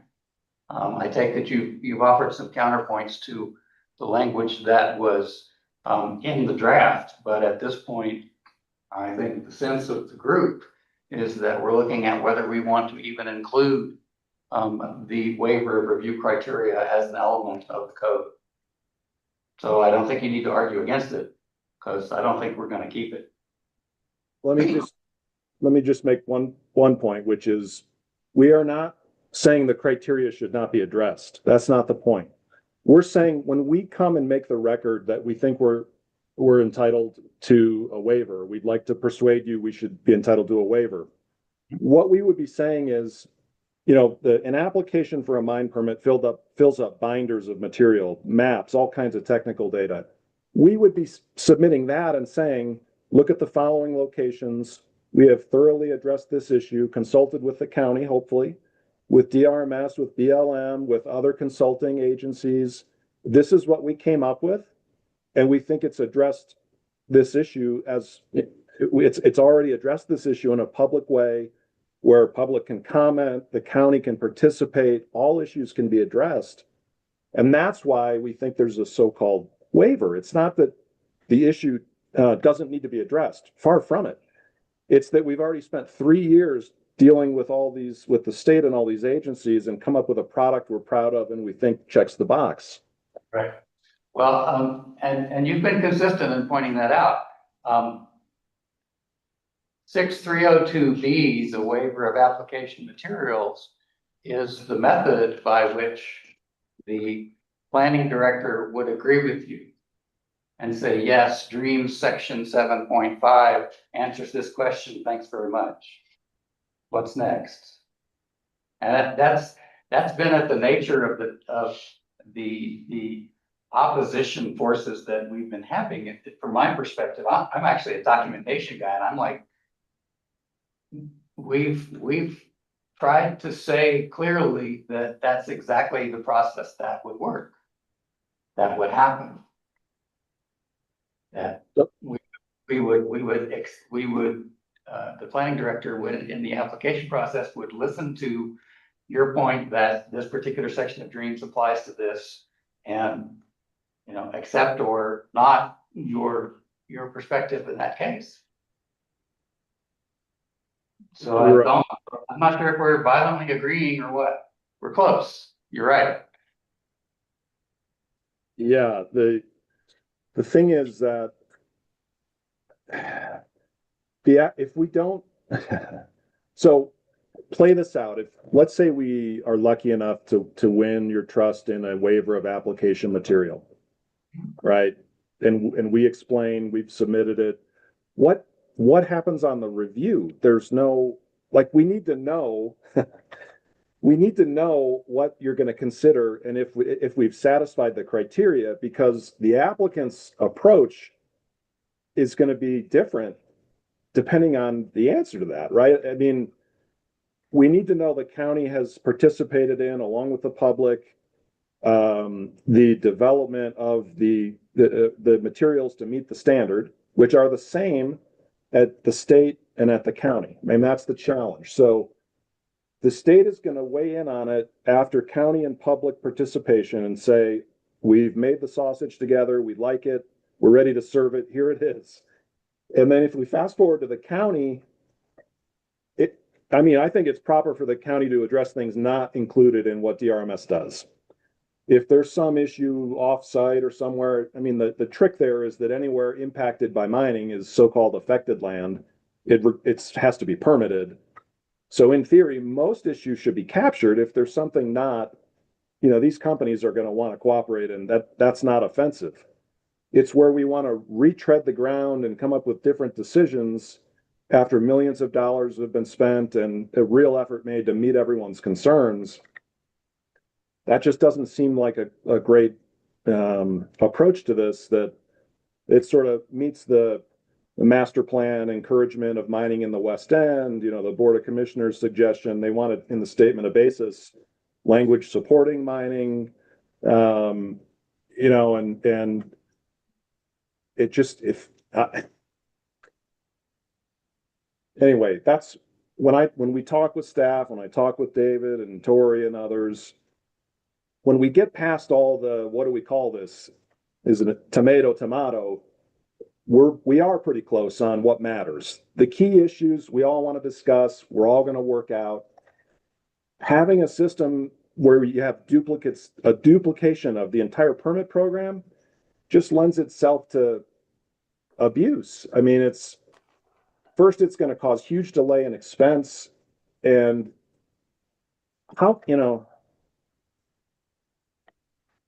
we have a fundamental disagreement, I think.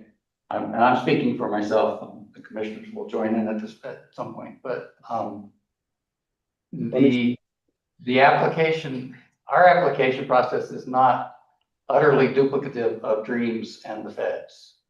I saw the back and forth. Yeah. Okay. Yeah, I'm being reminded, you and I are having this great conversation, but it really needs to come down to the commission's consideration. We take your point that you're concerned about the duplication. You've been consistent with that, and we've heard it.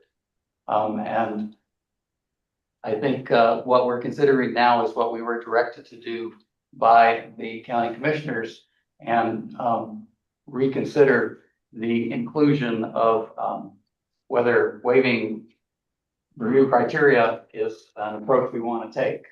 So I think that's pretty much where we are at this point. I'll leave you with two more quick thoughts. I sent this by email to David, so if you need a copy there, this is some language that tracks the existing land use code and appeals of planning director decisions. I've added this concept of, some kind of objective standard for the basis of the review. Like if we're going to do an appeal and we have our proposal had a waiver allowable for intensity of the use and technical infeasibility, as well as in cases where DRMS has already covered it, just to paraphrase. Okay, so we have that text then. If we objectively show it, this is kind of our suggestion. The last thing I would say is I heard the comment earlier about, well, we don't know what the Fed will do and don't we need to be there? And you mentioned EPA and, EPA, most of the programs in Colorado are delegated and we really don't have too many permits from EPA. It's really DRMS and now you've got the Attorney General, you know, most of whom have, you know, run or one office, boasting about how many times they've sued the current administration. So I can tell you that we are not, as a mining community, worried about DRMS rolling back the mining permit or any of the mining rules. If anything, it's the other way. We want responsible. That's comforting to know, so what? You guys know better than we do. Yeah, we want responsible mining. We want fair and plain requirements everyone can understand and get behind, and a process to, you know, kind of in an efficient way, get all the stakeholders and come up with something that works. And we welcome that. I would love to have an MOU where the county's in with DRMS and BLM and we know the process. We can invite the county to all of the meetings on whatever issues are important to the county. We would love to have that collaboration. Thank you, sir. Appreciate that. I need to cut you off at that point. Mr. Newman, you've had your time. Right. Thank you. Other input from the field? Oh, I'll need that. Mr. Newman, if you could stop sharing your screen so we can see the whole, there we go. Of course. Other input from the field?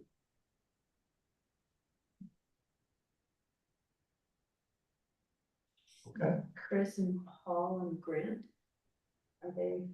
Sorry. I only see three names that would comment. Right. Chris and Paul. All right, we will wrap up public comment. Yeah. And turn it back over to the commission for its deliberation. Yes, Kay. I want to respond to one thing, the, you know, discussion about how the county already has, a role in the federal and state permitting. And yes, we are consulted. We generally do receive notice of permits.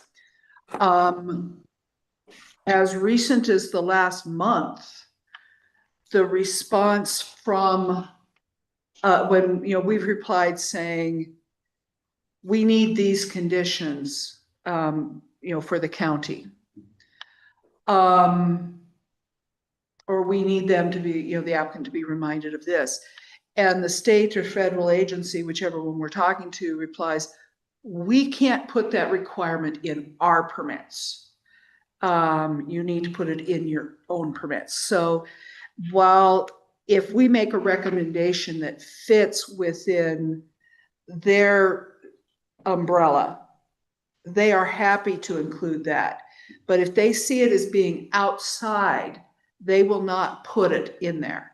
And they'll say, thank you, and move along. Would you give an example of what something like that might look like? Just so I get a quick picture. Logging. We've wanted some stuff in there on roads. And they've, said, well, that's really not our thing. And John, didn't we have something from DRMS where they gave us a notice about someone that wanted to do exploration, and we said, hey, can you tell them that they need a permit from us? And DRMS, I think, politely said, no, we don't tell them that, but you can tell them that.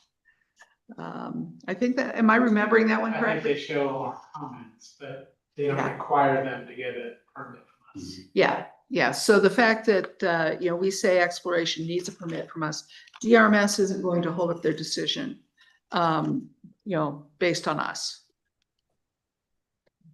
Okay. So, where we are is dealing with the comments and the decision about 5302B. I'm happy to make a motion. Oh, Are you ready for it? You want me to put my stuff back up on the screen, or? And I've got it up in front of me. If you're not ready for that, if you wanted more discussion, we can hold up. I've said plenty, so if there are others who would like to question or comment. I think it's actually like a little bit closer I recognize that the language and just like the explanation in the memo and that we just heard today is not great. So I'll certainly agree with that. You know, like I think that that's just leaves a little bit too much discretion on planning director, which just doesn't seem like the right way to do it. But I mean, I also just in, you know, seeing what those mines are out there, that there's people that still want to mine on the west end. And that I've had experience talking with them. They want to do it, they can't. And I don't, you know, the depth of conversation doesn't go, well, is it state or is it county or anything? It's regulation in general, right? It's across the board. And that's why my question at first was, how many of these are going to go through the state and how many of these are just going to go to the county? And it sounds like they're all going to go through the state, more or less. So I think that regulation in and of itself is kind of like a big issue for a lot of people that want to try to regain get back into the mining out there. And so I certainly understand kind of trying to make it more accessible. But all that being said, I think how we handle these applications can in and of itself do that, even if we take out that waiver standard language. I think there's a way for the planning commission to look at each one of these applications as they come up and require some level of compliance that is in line with how big the project is, kind of like where we started the discussion. So I suppose, I don't think that the waiver language that was presented is the right language. And I think that we can still you know, appropriately consider applications with just the waiver language. So, but it was, I mean, it's close to me, I guess, though. Like I see the.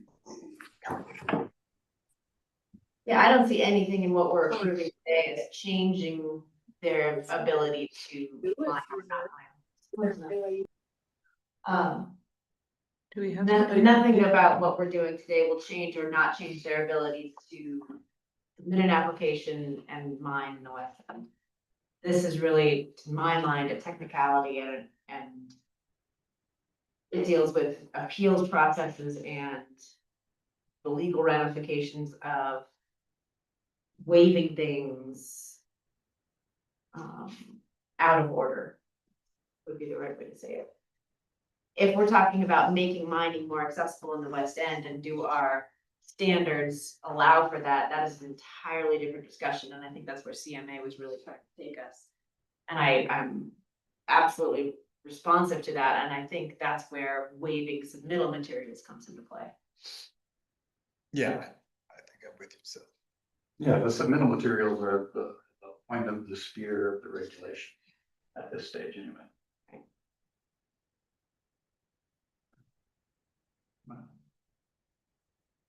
Go ahead. Sure. I would like to move to approve the language as revised in the July 2025 version for section 6-302B waiver of application materials.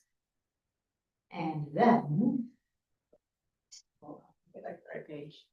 And then I would include in that movement, or in that motion, that the San Miguel County Planning Commission, upon further consideration, hereby withdraws its recommendation regarding section 6-302C waiver of standards and recommends retaining only the waiver of application materials 6-302B as discussed. This revised recommendation takes into account the potential conflicts that may arise by allowing the planning director to make administrative decisions that rightfully should be made after consideration of the entire record by the decision-making body through an open public process and with full input from applicants, citizens, and interested parties. Further, it is the planning commission's position that proposed language allowing the waiver of application materials sufficiently addresses concerns regarding the need to prepare materials that duplicate state and federal permit requirements and is consistent with current provisions and process of the existing land use code. Further, applicants retain the ability to state within their applications that a particular standard does not apply because there are no related impacts, at which time the decision-making body can concur or request that further materials be prepared.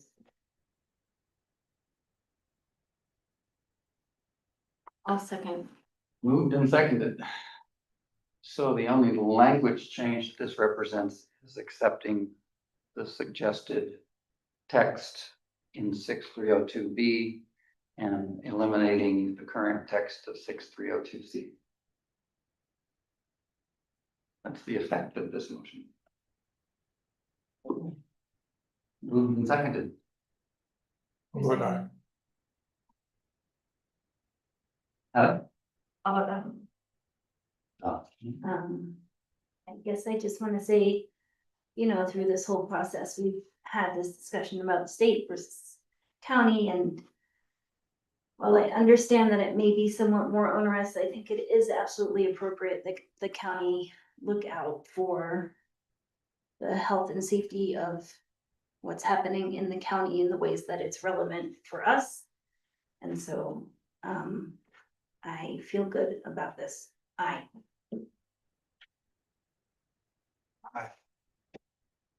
Chair votes aye. Good discussion. Thank you, everyone, for all your input and thoughtfulness. So what? So recommend. That appears to be our last item. Meeting's adjourned.